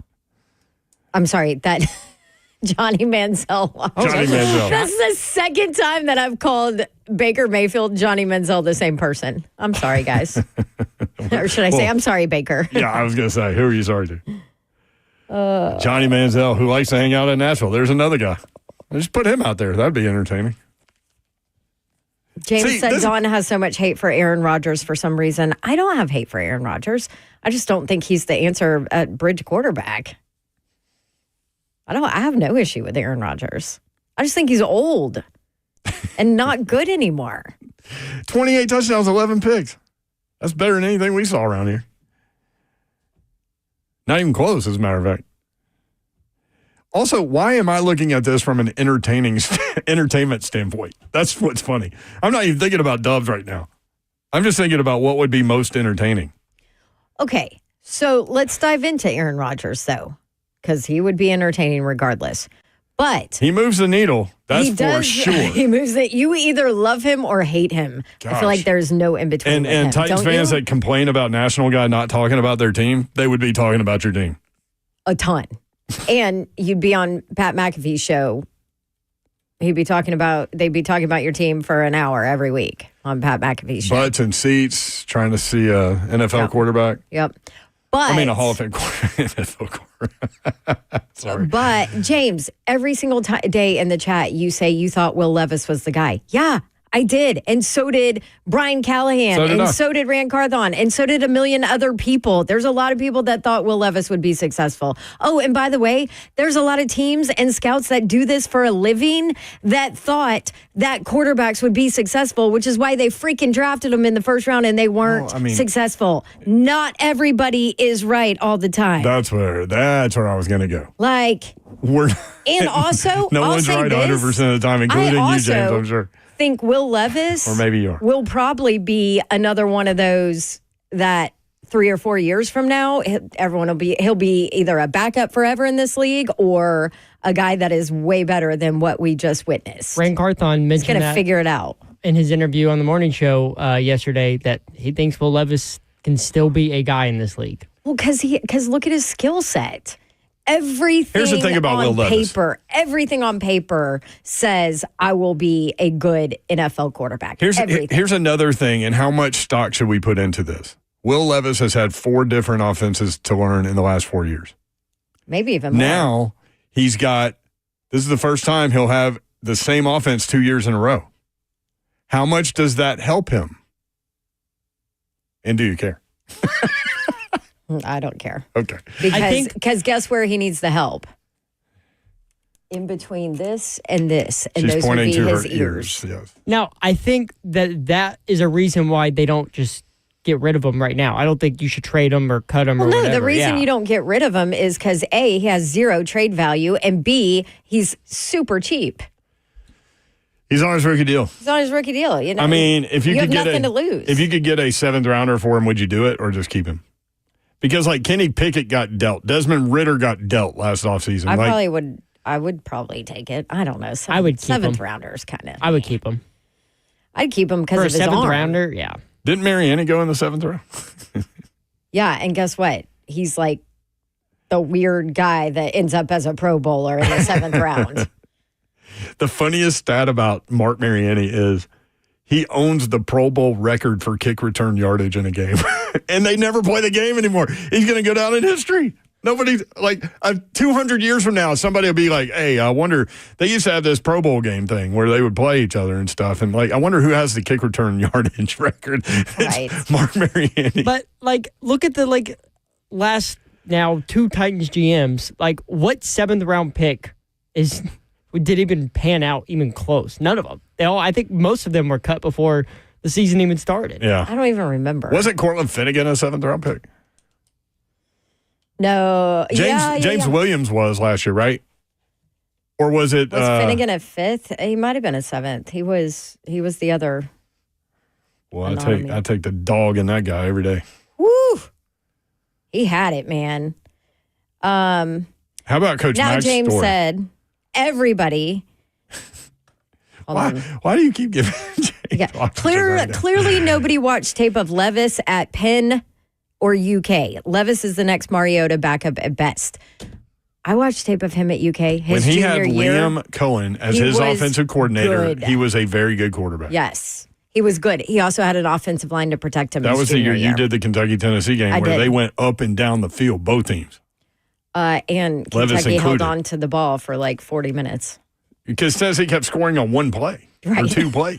Did he make the mistake of going back to school when he probably should have just gone at the draft? Ooh, good question there. Oh, you're right. Finnegan was a 7th rounder. 215th overall. What up, C. Finn? All right, the question all day today. Give us your top 2 quarterbacks for the Titans to start in 2025. Fun conversation. Appreciate you guys participating. There have been some creative choices. Everyone has led me down the entertainment path for some reason. Dawn's trying to, be a football mind over here. You just want the entertainment drama. Who will say the craziest stuff? 615-737-1045.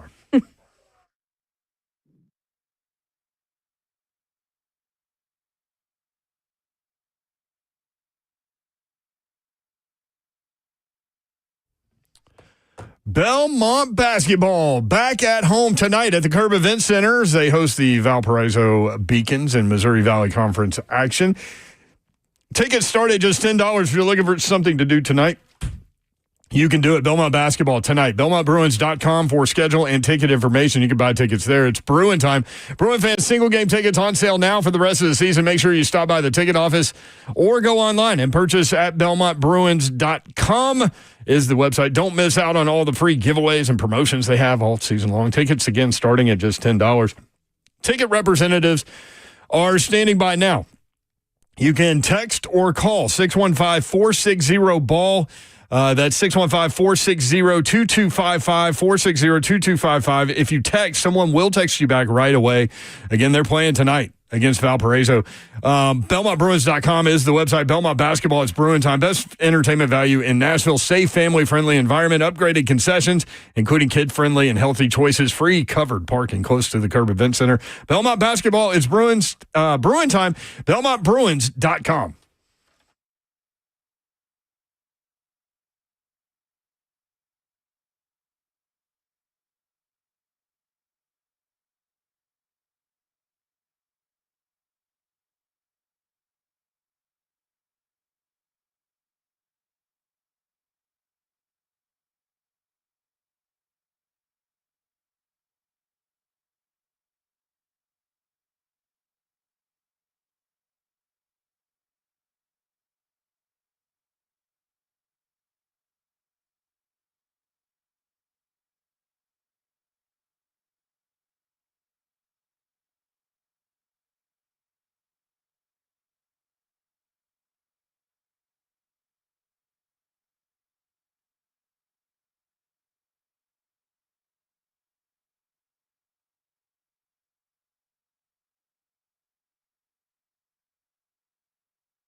3HL 104.5, The Zone. Brent Doherty, Don Davenport with you. Give us your top 2 quarterbacks for the Titans to start in 2025. Or one. It's been a lot of debate about Aaron Rodgers. Somebody mentioned Mac Jones. Somebody mentioned Jameis Winston. Somebody mentioned Marcus Mariota. Nobody has mentioned Will Levis as the bridge quarterback in 2025. Yeah. And who is it in the chat that's all over us about it? Thinking that he would be good? I forget. James? Yes. So here's the other thing. Will Levis with, and this is eyeball test stuff. Will Levis with Liam Cohen as OC. Remember, Kentucky's not great, like positionally, right? Like, so. No. I mean, they have a bunch of 3-star kids that they dig out of Ohio because of Stoops' ties there, and they develop them and find talent, and that's how Kentucky's good. They don't get your 5-star guys. It's funny that you said that. Yeah, he goes after Ohio State's scrubs, basically. Mm-hmm. That is what he was doing pre-NIL, but right. It's a little different. They had Wan'Dale Robinson. So Kentucky under Liam He's had Cohen, some success in Nashville too. Yeah, under Liam Cohen as offensive coordinator, who's now in the NFL. Will Levis against Tennessee. Tennessee won 45-42. Babs was on the sideline that night. Hendon Hooker only completed 15 passes, but 316 yards and 4 touchdowns. That's an insane stat line. It was nuts. I mean, what was the time of possession? Right? That was the crazy stat from that game. Was that the game where Javonte Payton, first play of the game, little throw to the sideline and 75 yards down? Yes. Yep. Because I did my open hit right after kick, and it was on, I distinctly remember this, it was on how quickly Tennessee scores and how concerned Kentucky was. And right when I finished it, Hooker to, I think it was Peyton, touchdown. And they were like, well, yep, there you go. Time of possession. Tennessee wins 45-42 at Kentucky. This is 2021. Kentucky was ranked 18th, as a matter of fact. Time of possession. Kentucky, who lost, 46 minutes, 8 seconds. Tennessee, 13 minutes, 52 seconds. How nuts is that?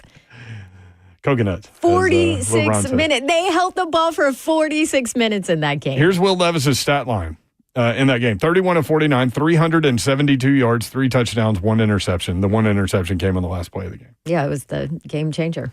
He had Wan'Dale Robinson, who is in the league, who is really good. He had 13 catches for 166 yards in that game. Mm-hmm. Hooker completed a 72-yard pass, a 37-yard pass, a 75-yard pass, a 41-yard pass.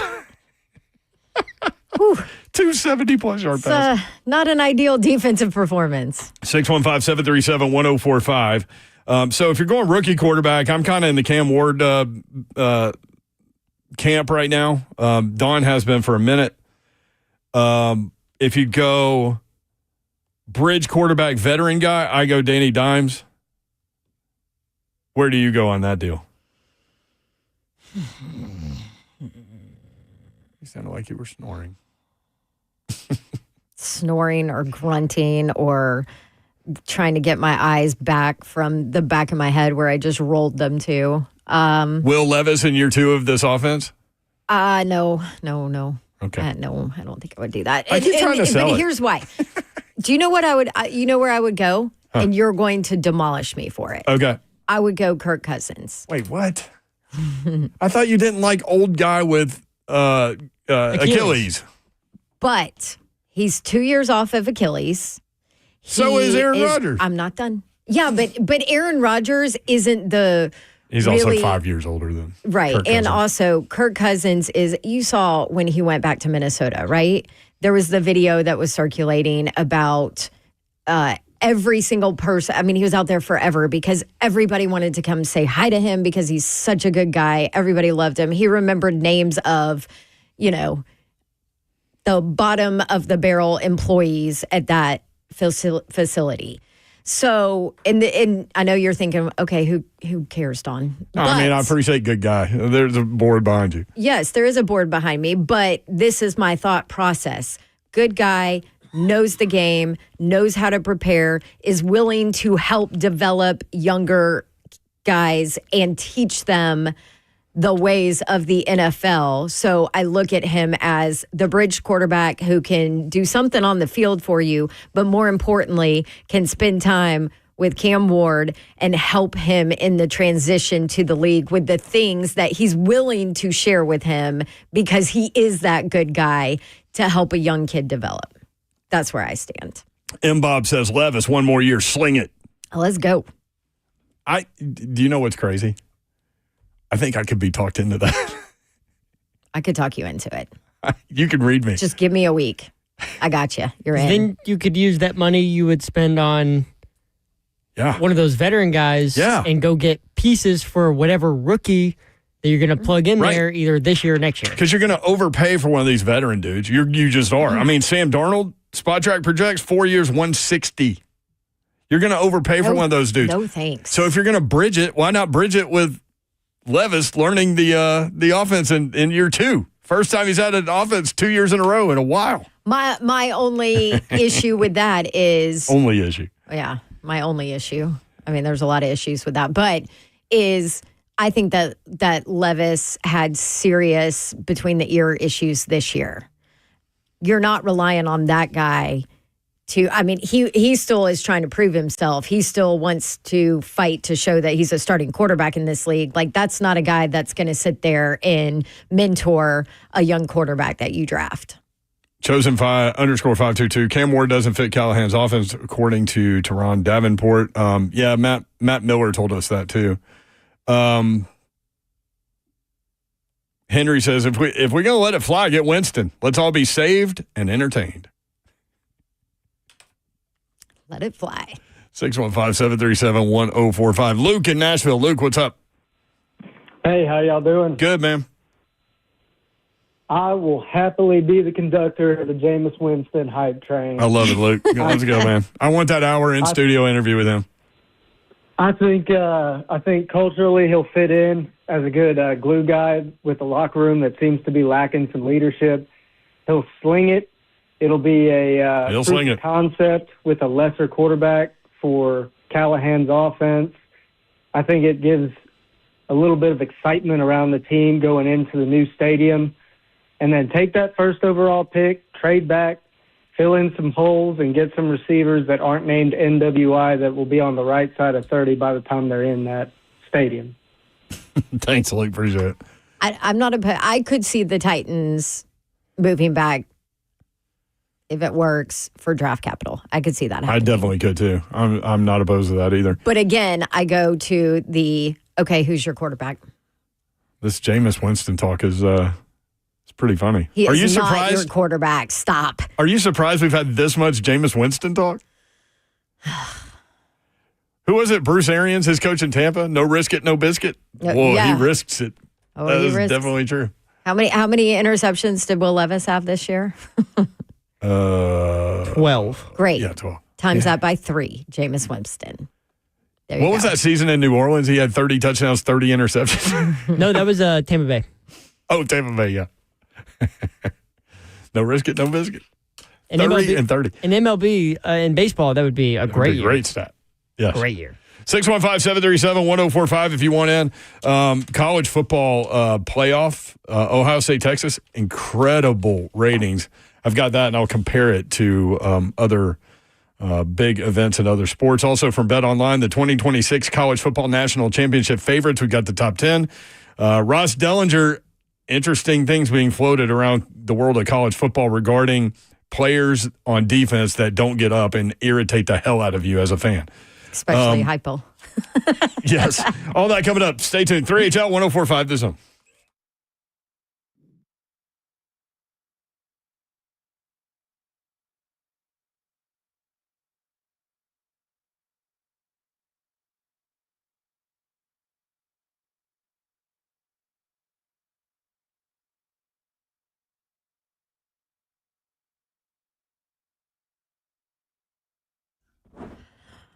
Did y'all know Dominique Wilkins is 65 today? I said, Dawn, if you want to feel old, look at the television. 65 years old, Dominique Wilkins. 65. The human highlight reel. Oh, he's the best.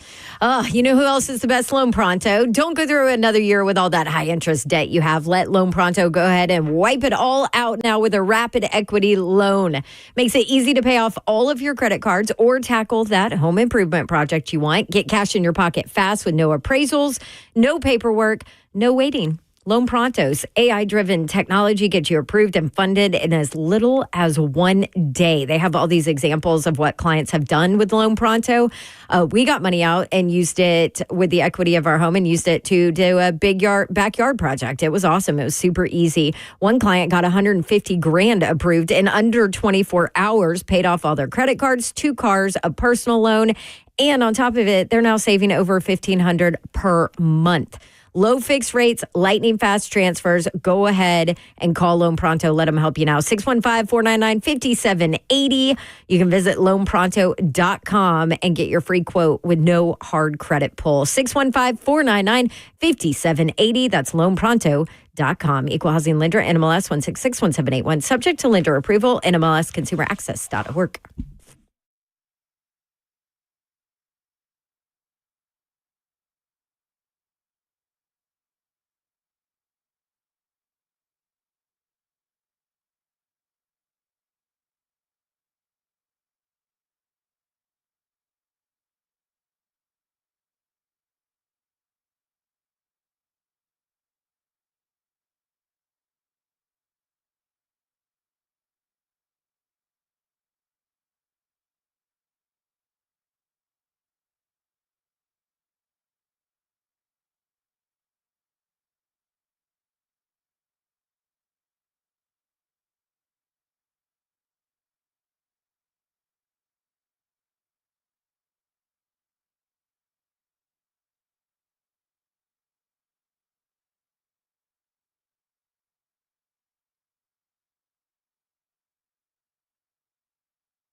Good evening. It's 5:02. I'm Joseph Bradano, live from the 104.5 The Zone studios. The Titans will interview their 6 GM candidates in person this week, 2 going each day starting today, tomorrow, and Thursday. This time, owner Amy Adams Strunk and head coach Brian Callahan will be involved as they weren't in on the first round of interviews. The Titans have already completed an in-person interview with Colts assistant GM Ed Dodds today and plan to have one with Bills director of player personnel Terrence Gray later today. Chiefs assistant GM Mike Borgonzi and Bears assistant GM Ian Cunningham will be the 2 interviews happening tomorrow. In NFL news, the Texans have released wide receiver Deontay Johnson, who was on his 3rd team of the 2024 season. Also, the Browns have promoted Tommy Rees as their next offensive coordinator. Tonight in SEC Hoops, a loaded schedule. Number 1, Auburn hosts number 15, Mississippi State. Number 4, Alabama hosts number 21, Ole Miss. Number 8, Kentucky hosting number 11, Texas A&M. And number 5, Florida hosting 13-3, Missouri. For all your foundation repair and waterproofing needs, you need to visit USSTM.com. Breaking news at once on your home, the Titans and Vols. This is 104.5 The Zone.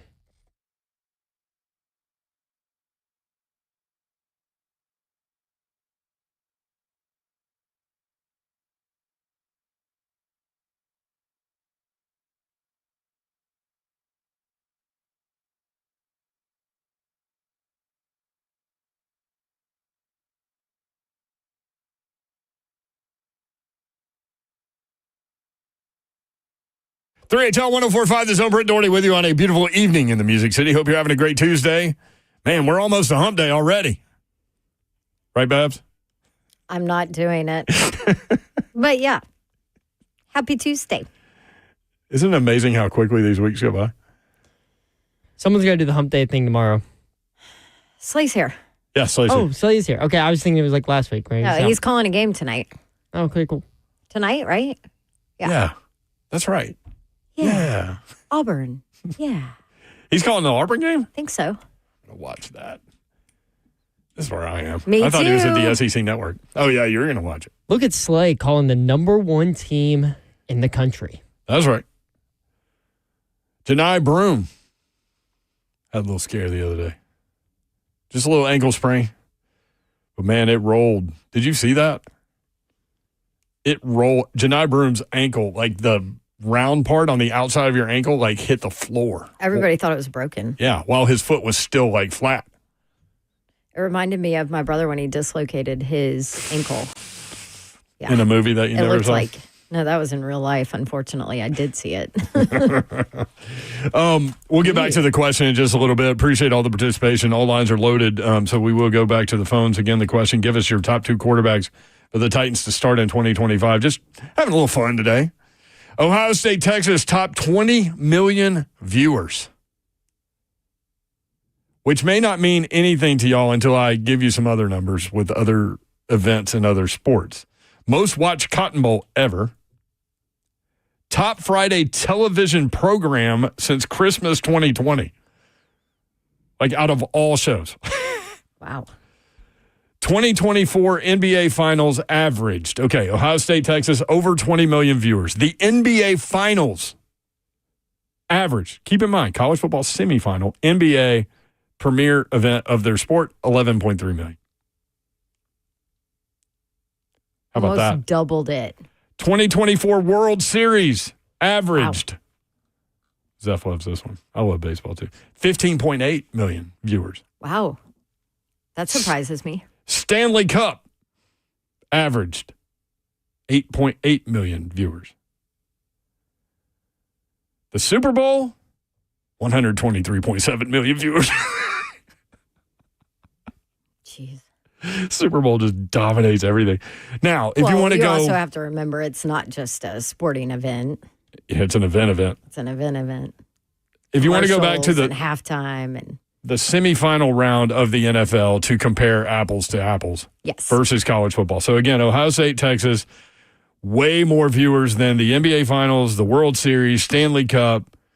The divisional round in the NFL last year averaged 40 million viewers. Still double that number. But compare the NFL to all of the other professional sports. It's king. Mind-blowing. They control everything. They control everything. From Bet Online, the 2026 College Football National Championship favorites, top 10. Number 10, this is for next year, Clemson. Number 8, there's a tie. Which, by the way, Clemson has a new defensive coordinator. Former head coach. Tom Allen, who, yet again, James Franklin loses another coordinator. It's every year for James Franklin. They were so good on defense this year. He was the DC there. He is former Indiana head coach. He is now Dabo's DC. So there you go, Clemson. Again, top carry on. 2026 College Football National Championship favorites. Number 10, Clemson. Number 8, there's a tie. Miami at 18-1, and Tennessee at 18-1. Number 6, there's a tie.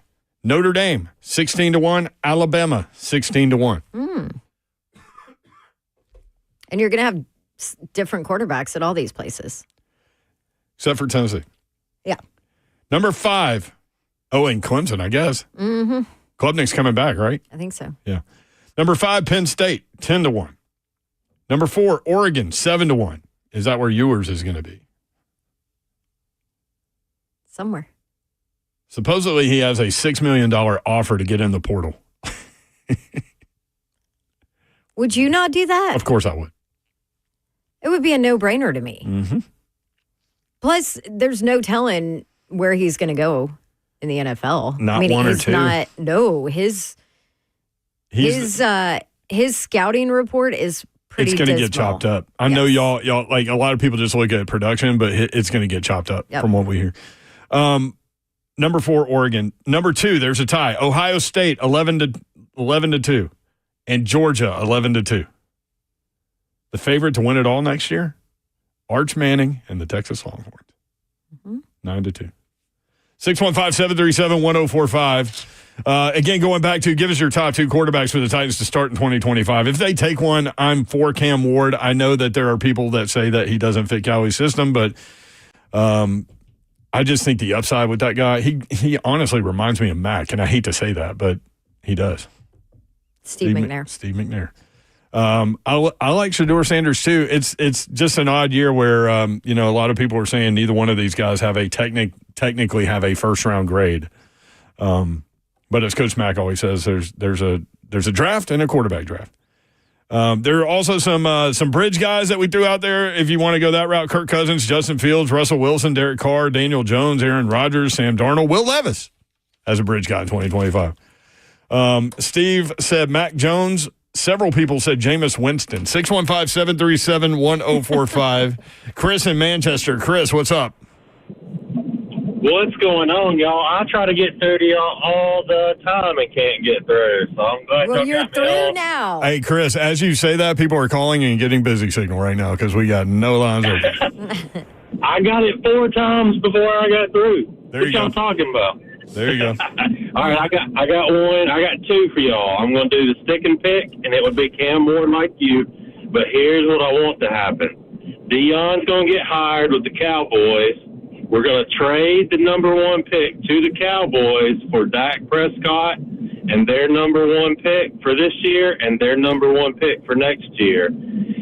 With our extra pick, we can also use that to get the best offensive tackle or best defensive end, whatever we can get in the first round, and then we can go and get Jackson Dart or somebody in the second, and maybe Dak can play bridge, see if he does better here, and also maybe help Jackson Dart grow a little. So I'll hang up, listen to how y'all gonna carve me up for my illusions that I see. No, you just listen, Chris. I love your illusions. Yeah, you got a lot going on in your deal. That's for sure. There's some bourbon involved in that, I think, Chris. Yeah, the thing about Dak Prescott that we need to consider if we're looking at this from a serious perspective. It sounds awesome. Is that 4-year, $240 million contract he just signed? Correct. Also, would Dak Prescott and Jackson Dart be able to get along? Mississippi State, Ole Miss. I think there'd be some bad blood there. Nicely done, Seth. Probably not. I don't know. Nowadays, They just- Jackson Dart's like fake Ole Miss. Fake Ole Miss. Fake Ole Miss. You know how it is. Come to this up. Yes. You don't think they'd just be throwing in the locker room every day? Like, screw you, State. No. F you, Rebels. They would on Egg Bowl. I So that would be $60 million a year. Yep. Is what you'd be paying Dak if you are the Tennessee Titans. I need to see what the hit is on him, too. I'll do that while we go. The salary cap hit for the Cowboys makes it unattainable. Zach in Nashville. Zach, what's up, man? Hey, guys. Just throwing this one out there. All right. You trade back from the number 1 to the number 4 or 5, somewhere in there. You take T.T. McMillan. I know we're talking quarterbacks. You sign Justin Fields, and then you get another Ohio State connection, the guy who saved Ryan Day's job, who can save Brian Callahan's job and develop Will Howard. He looked like trash in the Michigan game. Mm-hmm. Still, he's saving Ryan Day's job. He looks phenomenal. You have a playmaker in Fields who can do something with Helen Keller on the offensive line. Wow. Or you just busted out a Helen Keller reference. That is amazing. I mean, just a blast. I could have said Nicholas Petit Frere, but I wasn't going to say that. Yeah, same. You know, I was not impressed with Will Howard over the season, though. That's fair. Here's where I am with Will Howard. I want to hear what Greg Cosell has to say after he breaks down his film. I don't know what to think about him because, there are times where you watch Will Howard play and they've got two of the best wide receivers in the country, right? Yeah, and there are still times you watch him play and you're like, they're running wide open and you can't hit him. I don't think that guy can play in the league, period. By the way, and then there's other games where you're like, okay. Just inconsistent. By the way, shout out, Zach, to Helen Keller, who lived to the age of 88. Look at that. I hope I make it there. The info you didn't know you needed, Zach. That's right. Maybe the Titans will win a Super Bowl by the time you're 88. They got 55 years left. Double nickel. So you're saying there's a chance. Jeez, how old will I be? I'll be triple digits. I hope you make it that long, brother. Thank you, bro. Appreciate it, man. 615-737-1045. Whoa. Actually, she was 87 because she died 26 days before her 88th birthday. Close enough. Oh my gosh. Wait, she's from Tuscumbia, Alabama. I didn't even know that. You're going down that. I just looked up Dak Prescott's contract. I did too. Numbers. Go with the cap hit. A league high $89.9 million cap hit in 2025. And if they cut him, what's the dead cap hit? 100. Is it 1 million? 151. So if the Titans, my man's got job security, baby. So and a no trade clause, but yeah. So that's always on the player, right? If he waived his no trade clause to come to the Tennessee Titans, right, and they decided to trade for him, you would have to get so much in return to take on that contract because so much, because you can't fill all your other. I mean, you can't do your the Cowboys are going to have to take a major hit that I don't think the Cowboys want to take, especially because they have to pay a certain edge rusher who is really, really, really, really good. That is true. Holy moly. Because they had Dak, CeeDee Lamb, and Micah Parsons all go up. Yep. And they got 2 out of the 3. That's right. 1 left. 615-737-1045. Yeah, let me go ahead and tell you, that's never happening. Yeah. When we come back, more of this conversation. Also from Ross Dellinger, he's got an interesting discussion point that's happening at the AFC, a convention to slow faking injuries on defense. We'll hit you with that, too. A lot going on. 3HL 1045 The Zone.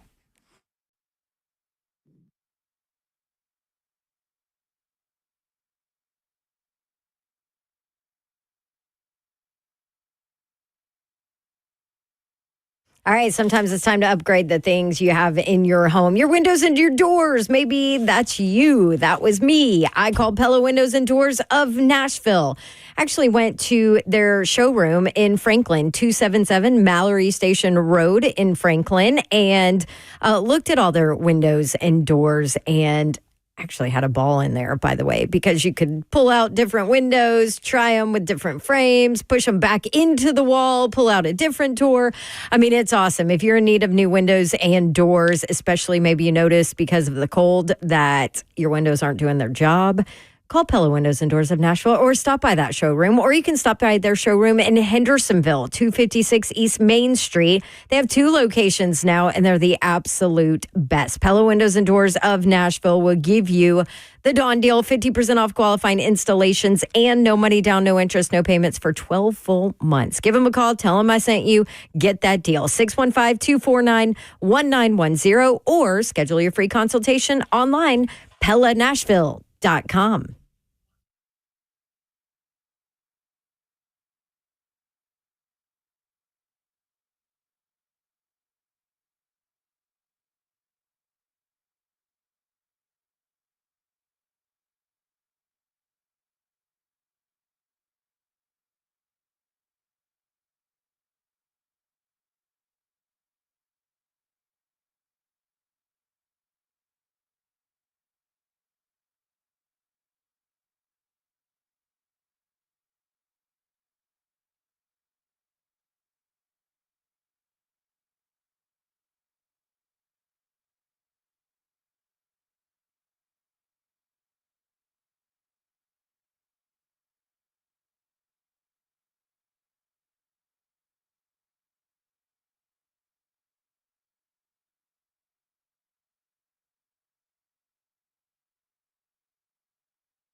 3HL 104.5 The Zone.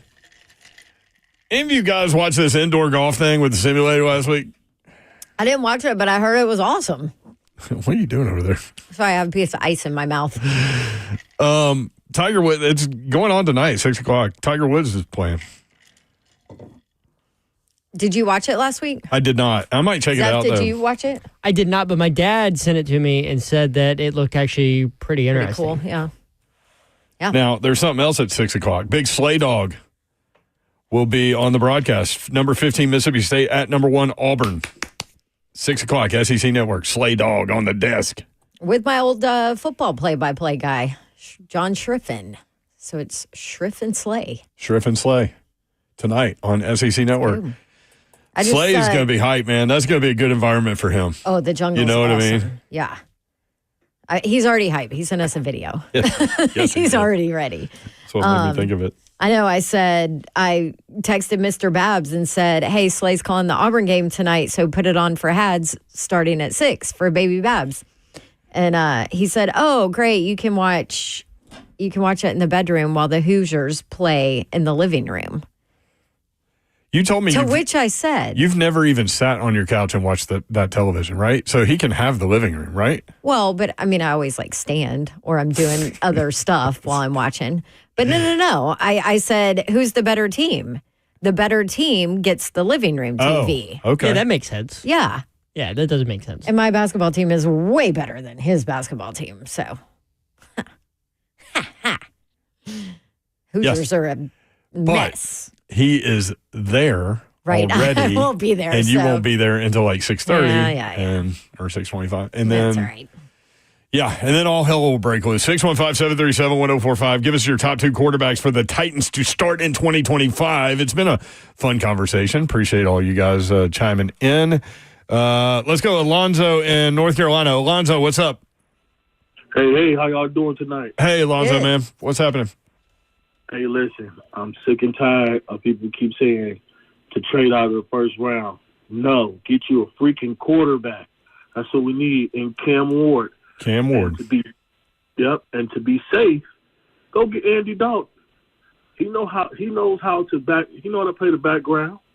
So why don't you go get Andy Dalton for like $2 million a year or $2 million against the cap or whatever like that. You know what, Lonzo? I didn't even think about Andy Dalton. That's a good pull there. And Zeph said, while you were talking, Zeph said in our ear that he is a free agent.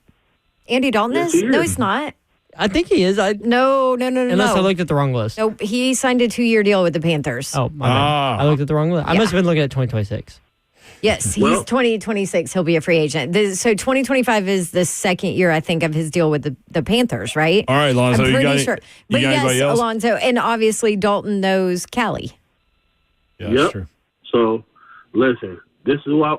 Hey, if not, go get Jimmy G. What is Jimmy G's? Is he a free agent? No, I didn't even look at his, but he's not a free agent. Where the hell is he? San Francisco? Okay, so according to Spot Track, both Andy Dalton and Jimmy Garoppolo are on here as 2025 NFL free agents. I'm almost positive Dalton signed a 2-year because it was a $10 million deal. They're not paying him $10 million for a year. Yeah, because I thought he was a free agent this year. I don't know. If not those two, just keep the Christmas guy in Rudolph. I don't want to eat no more mayonnaise. It was a 2-year deal. It just started in 2023, so I'm just off a year. All right, okay. so Lonzo's moved to Mason Lonzo. Rudolph based on your Andy Dalton information. Ooh. I don't want to see no more mayonnaise. I don't want to see no more dollhouse. I don't want to see it, bro. We need to even switch our mascot. I'm tired of eating trash. Wow. You're getting rid of T-Rack in the deal. Yeah. T-Rack out there taking strays. Yep. Cam Ward kind of reminds me of Steve McNair. That's what I just said. Yeah, and I've been pausing not to I said it off air a couple weeks ago, and I haven't said it on air, but I did today. So I'm with you on that, Lonzo, man. I think there's a real high ceiling to Cam Ward. The only thing is, to me, is that he puts the ball in harm's way. He takes some chances, but maybe that can be coached out of him. But I am with you on get a quarterback. Thank you, brother. Appreciate you, man. Yep. right. Sorry, draft a quarterback. I'm with him on that. Draft a quarterback. Here's how my brain will work with this whole situation. I know myself. I have a headache. I see. Do you think it's because of all this quarterback talk? Andy Dalton. You knew it was coming. Andy Dalton is the third oldest free agent quarterback in 2025. How old is he? 37 years old. Wow. I didn't know that. I didn't either. It's that red hair. It doesn't turn gray. Ginger. I know. 37. Wow, that's impressive. I know me. Here's how I'm going to work in this deal. As we get closer to the draft, I'm going to want to trade back. I know myself. Andy Dalton's been in the league 14 years. Isn't that crazy? I'm going to want to trade back. I know myself. I know. So And then get when a the draft bunch of happens picks. and they take Cam Ward with the number 1 pick, I'll be excited. This is what's going to happen with me. I know me. Man, your head does hurt. Look at you. I mean, you've had kind of a strange day, but anyway, it's neither here nor there. All right. Well, if you're not going to talk, I'll talk with these people. Okay. Are you good? I'm good. Ron and Bowling Green. Ron, what's up? Hey, how are you guys? Hey, Ron. This is something I haven't heard. All right. But I think it's something that they really ought to look into. Trade for Jake Browning. Last year when Burrow went down, he did a serviceable job. Better than serviceable, actually. That's an interesting point. And I'm going to pull him up. Knows the system. And I know everybody keeps saying draft Cam Ward, but Cam Ward is Jameis Winston 2.0. Trade back and get some picks. So, let's see. Jake Brown. Thank you, man. Appreciate it. So, Ron, interesting. you're all in on Jake Browning as your quarterback of the future. 70.4% completion percentage that year, 1936 yardage, 8 yards per attempt, 12 touchdowns, 7 interceptions. He's got another year on his deal, so you would have to trade. This is why I have a headache. Because you're having to look things up like this? No, because we're talking about Jake Browning being the freaking Titans quarterback of the future. That's why. You should see this free agent list. One. You know those... He was 4-5 as a starter that year in 2023. What insurance? You know that? Have you seen those insurance company commercials for like they bring in the backup? Josh Dobbs has been in it. Yes. Colt McCoy's been in it. What is it, Progressive? I think it might be Progressive. Yeah. This was they literally pulled up this 2025 free agent list and they said, okay, pick like 3 or 4 names off this list and they could be in our backup commercial because this is like all it is. It's like all backups, and then like there's Sam Darnold in there, and yeah, that's it. Isn't it funny how, like, Sam Darnold plays so bad last night that everybody's out on him? So bad. Because of one game. But it's like the recency bias thing. We all get it. Like, it's like I cannot unsee what I saw last night. You know what I mean? How funny was it that the Vikings won 5 straight, lost back-to-back to the Rams and the Lions, won 9 straight, lost back-to-back to the Rams and the Lions, and ended their season. They had 4 losses to 2 teams. Brutal. Pistol Grip says, y'all the ones making this hard. Gosh. Are you surprised that we haven't had anyone say Shedeur Sanders? No, but I feel like there's a heavy Shedeur out there. But I also think a heavy Titans audience that wants Shedeur. But I also think that there's also a lot of Titans fans that think that Dion would not let him come play here at this for this franchise. I mean, you go back to what Chris Lowe just dropped in the middle of the sentence yesterday. We all looked at each other. He's like, I don't think Deion Sanders will be back at Colorado next year. Blah, blah, blah, blah, blah, blah, blah. And we're like, wait, what? Okay. 615-737-1045. David in Jonesboro. David, what's up? Hey, man. How are y'all? We're great. Good. Thank you. Hey, Well, so, Dawn has a bit of a headache, though. But, yeah. Other than that. I used to play some cards back in the day, and the poker table, you don't play your hand, you play your opponent, right? And that, to me, is what the essence of having the number 1 pick is. You can look at everything that's going on in the league, and you can kind of cater that pick to what's going on. And I know Dion does not want Sanders playing for Cleveland. Okay? Yeah. So, luckily, Watson gets hurt for us. Unfortunate for him, luckily for us. If they need a quarterback, Cam Ward is the only option. So, I could totally see Cam Ward in Cleveland. I totally can see that. If we like Cam Ward, if we tell them we like Cam Ward, but you trade up to 1, you can have him. We get their first next year, we get 2.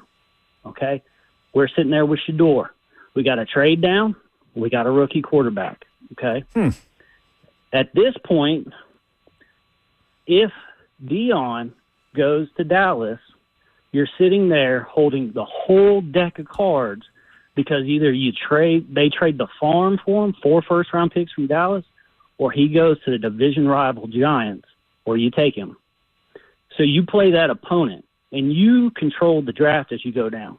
Now, you can go get an Aaron Rodgers or a Russell Wilson to set that stage, that championship, those Super Bowl winning aspects of the team for 1 year if you do get Sanders, or you can go ahead and trade back down and then figure out your veteran quarterback. But I think that would be the way that I'd look at it is how can I get a rookie quarterback, a vet, on 1 year, right? I don't want to spend a lot of money on a vet. I don't want 4-year contract. Rodgers may be playing on a 1. So you can get him for that 1 year. It may be chaotic, but when Vrabel comes to town, who do you want beating Vrabel when he's in Nashville? Aaron Rodgers. That was a hell of a call. So Sanders and Rodgers are my 2. All right. Thank you, David. That was well thought out, bro. I really do like the card, but I like the poker reference because it's true. It's totally true. And if Prime goes to Dallas, you're in a prime position for some hauls. Speaking of, he's the betting favorite to go to Dallas, by the way, if you're wondering where she just pulled that.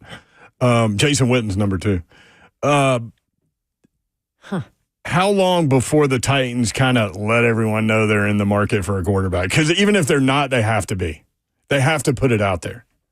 Everybody knows they're in the market for a quarterback. Right. So you don't need a whole lot, but that's how you trade that pick. You want people thinking that's what you're going to do. I think just benching Will Levis and how they handled that situation towards the end of the year just showed everybody. So maybe they don't even need to say anything. I don't think they have to say a word. Because you know how teams just let things fly and then everybody runs with it. I think they'll play the media like every team does around this type of year, and they'll let some stuff leak. The Titans are interested Field in Yates. Titans love Cam Ward. Exactly. Yeah. I mean, that stuff will come out because it always does, because it's the NFL, and that's how teams manipulate other teams and to get trade hauls and stuff like that. Yep. So, but I think everybody in the league can look at the Titans and look at their 2024 season and be like, yeah, I could definitely see them taking a quarterback at the number 1 overall pick. No doubt. No doubt. Pistol Grip says, I like that caller. From Ross Dellinger, here's an interesting discussion point at the AFCA convention to slow feigning injuries. That's what he wrote. That means faking. Any injured player would be sidelined for the rest of the drive. Coaches could use a timeout to reinstate the player. I love it. How frustrated do you get as a fan watching your offense and players go down? And then they go to the sideline. You watch them, especially when you're at the game. You watch them. They walk around. They're back out there most times the very next play. And it pauses the game like 5 minutes, too. I would have to see the fine print and how it would be written and how you enforce it. Right, I get that. It would be. But something needs to be done. But I think the thought is if you have the rule in place, then you won't have to enforce it because it'll stop happening. That would be my guess. Mm-hmm. But, I mean, that makes sense. Like, make the guy miss the rest of the drive. Mm-hmm. If you're hurt, you're hurt. And I'd wonder if they tailor it just to defense. Like if it would be written there. Because it's not. It would have to be, right? It would have to be written in because the entire point is that. Yeah. Because you can't sub on defense if the offense doesn't sub. So when your SMUs and your Tennessees start rolling fast, that's when you start to see the fake injuries. So nothing about this rule has anything to do with offense except for protecting it. They would just have to make sure that they word it correctly, because if they don't, and it just says any player, like that tweet, I know it's just a tweet, it's not the rule, but if they word it like that tweet was, like if your starting quarterback gets hurt and he leaves for a play and he's ready to come back in, and oh wait, they wrote the rule where any player, hey, you're kind of out of luck for a whole drive there. Yeah. No, it would have to be. It would have to be. It would have to be worded correctly. And how do you do that? You know, because otherwise it would never. I love the thought of it, but otherwise it would never pass, because what if your star running back gets a Charlie horse or a cramp or something like that? You don't want to. You don't want to have to deal with that, but obviously the intention of it is just strictly for the defensive part of it. So the other thing that Ross tweeted out at the AFCA head coaches, that the convention that the coaches are proposing, and I love this, move the transfer portal to a 10-day window in early January after bowl games, with the spring window eliminated except for graduate transfers. Without diving in, love it. Because we're about to have another portal open, right? No, not until the spring. Oh, okay. Yep. So we're good until the spring. Yeah. I would love that, though, because, and I also am concerned of the state of the game and your college coaches. There's so much talk nowadays. Marcus Freeman's name has now been thrown into the NFL bucket, and who else? Ryan Day's name thrown into the NFL bucket. I'm concerned that the way that the college game is going now. Are you talking about how old Chip Kelly looks? Yes, I haven't seen him in forever. Ohio State offensive coordinator job will do that to you when Will Howard's your quarterback too. When you lose to Michigan. All right. But anyway, I'm concerned you're going to start losing really quality coaches that are there to develop young men because of what the college game is now with NIL and the transfer portal. NIL is one thing, but then you add the transfer portal in with NIL and the open windows. I mean, you had Penn State and that Penn State SMU game that I worked, you had Rhett Lashley and their OC were meeting with transfer portal guys in the middle of the week of their practice, where they're trying to prepare and get ready for this college football playoff game. It's a little different when you're in different bowl games, but same thing with Penn State. I mean, it's James Franklin's and they're not a big portal team. They don't. SMU is a massive portal team. Not so much Penn State, but, they're on the phone with potential transfer portal guys. They're having to devote so much time to that for the future of their program when they're right in the middle of a college football playoff run. Just the way the portal is set up, it's they've got to do something. They have to regulate it and change the calendar to it. You can watch the show live, YouTube, Facebook Live, Twitter, and Twitch. Twitch, please. We'll be right back. 3HL.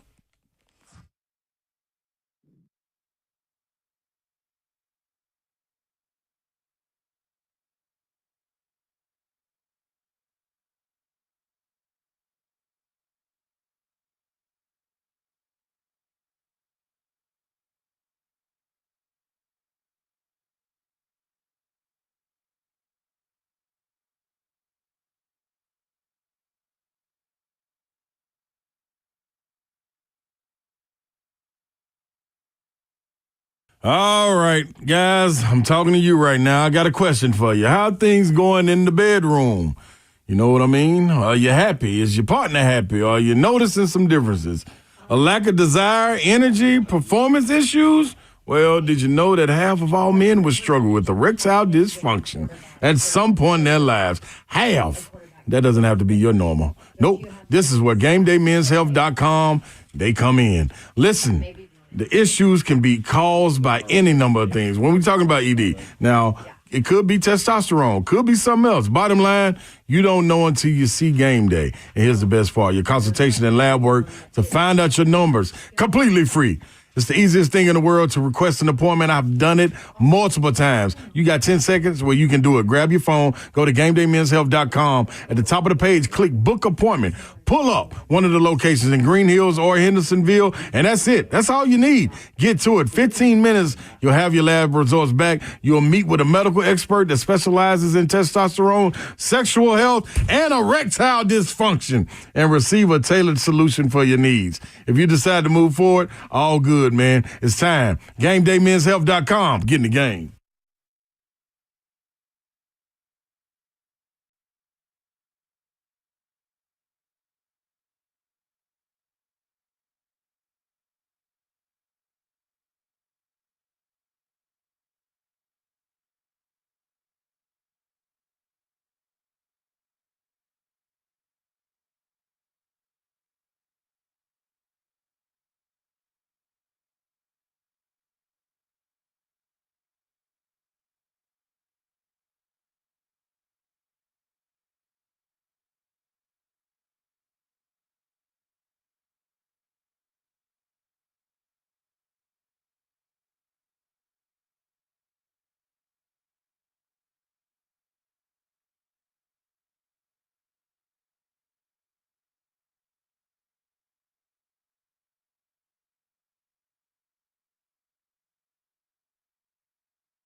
HL 104.5, The Zone. Just to clarify, we were talking about Chip Kelly, the Ohio State offensive coordinator.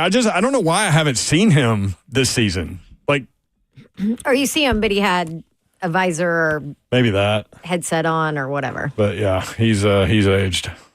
We all have, I guess. Speak for yourself, damn it. Somebody thought we said Jim Kelly, but no, Chip Kelly. Slay Dog on the call tonight. Auburn hosting Mississippi State. He's in the jungle, baby. That's going to be a fun environment for him. He'll kill it. Zeph Dog, you going to watch? Oh, you got to drive like an hour. Yeah, but I'll put it on. Oh, okay. Hey, be safe, man. Got to support your teammates. That is definitely true, Zeph. That is definitely true, brother. What was that? Sorry, Slay sent me a video of the openings at Auburn. And you freaking you couldn't awesome. wait 8 minutes? I can't wait. No, I got to look at it. I have not been to the Jungle for a basketball game. I've been there. I've called volleyball games there. You played there, didn't you? Well, no, it's new. Oh. No, I played in the old Coliseum. Okay. Beard Eves Coliseum is where I played volleyball. Now, I've called volleyball games in that arena, but I have not been there as a fan for a basketball game. We've had fun today. It looks awesome. With all the calls, and we appreciate the patience because we've tried to roll through everybody as best we can. Sweet Pea and Spring Hill, certainly patient. Sweet Pea, thank you, man. What's up? What's up, man? I think what the Titans need to do is they need to sign Aaron Rodgers and then draft Shedeur Sanders and let Rodgers play for this season, the 2025 season, and then turn around and let Sanders play the 2026 season. Because Jordan Love sat behind Aaron Rodgers, and Jordan Love has been in the playoffs ever since he started. And as far as college football goes, well, my Florida Gators are coming for you. Let me tell you that. Shoot, they look like, I like it, man. They're in a good spot. Yeah, you got a quarterback that's going to develop too. That's for sure. Thank you, sir. brother. Let's go Lagway. Yes, sir. Thank you. Appreciate you, man. Thanks, Sweet Pea. I love that guy for being on hold so long and didn't even mention it. I know. And I agree with his plan. I just don't agree with the players in his plan. I think. Okay. But I'm okay with it. I think that's the best way because I know people have been talking about Callahan being on the hot seat coming into this year. That way, if you do draft a quarterback in 2025, having them sit for a year and that's the plan, and knowing that they're going to sit and learn and get ready to take over in 2026, I think that's the way. If I'm Callahan, I extend my lifetime here in Tennessee. Reese and Laura in South Central Kentucky. Laura, what's up? Hey, guys, we got a special guest tonight. Who you got? Who you got? Lily the Frenchie. She's Lily? sitting in my lap listening to the show. Wait, you got a dog sitting in your lap with all those cats running around? Yeah, we told y'all we got a dog last New Year's Eve. Yep. Oh, yeah. Okay. How's Lily doing? She's good. She loves it out here. She's mad at me because I won't take her for a ride. Well, I told her she's not allowed to drive after 12 beers. Man. Hey, words to live by, Reese. I mean, Good it's call. just a T-shirt waiting to happen. You know what I'm saying? What happened to Slay?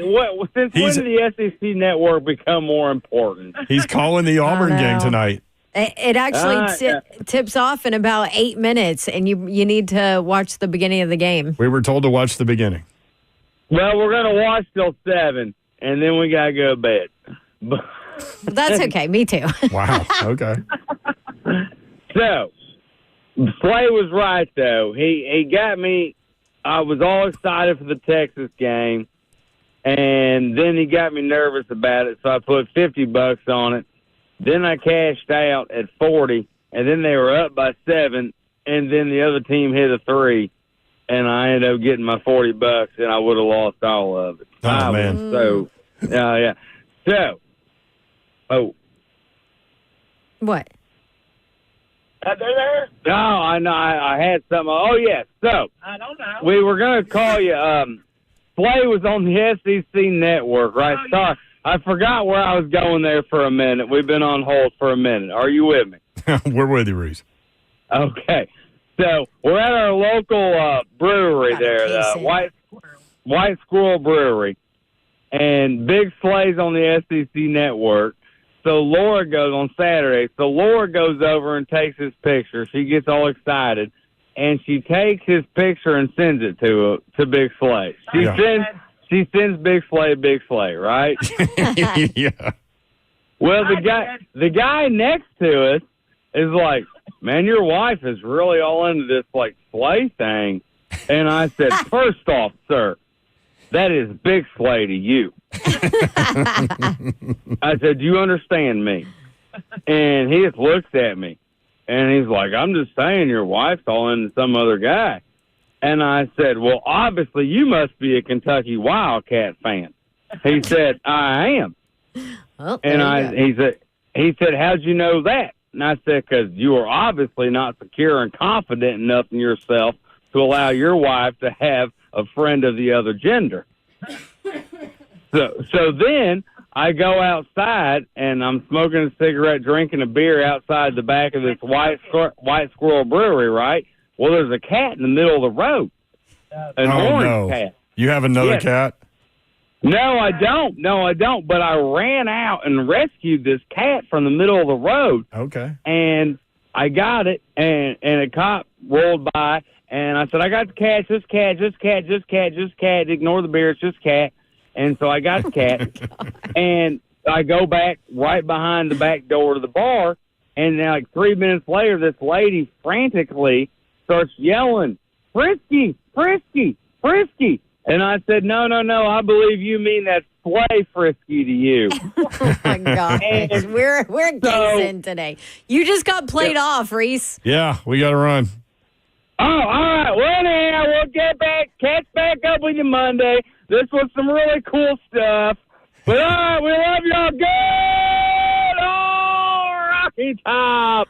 Woo! Rocky Top. Hey, how about Frisky Slay? See you, Reese There's and Reese and Laura. Laura. Nathan says, I'm 2 blocks down the road from White Squirrel Brewery right now. There you go. That's their normal brewery. Yeah. Reese and Laura, if you're new to the show, they're a thing. They have 21 cats? Listen, we wait till the end of the show on their day to call, and they're about a case in. I mean, Reese is about a case in today. But they sit at home and listen. So there you go. All right, glad to hear from them and all y'all, man. Fun show today for us, hopefully for you as well. We appreciate you guys participating. Appreciate you including us in your day. We do not take that for granted, nor do we take it lightly. Good night. God bless. See ya. Wouldn't want to be you unless you're... People that pick fights. Yes, there you go. That's a good one. Jerks. Against, call out really good people. Thanks. See ya.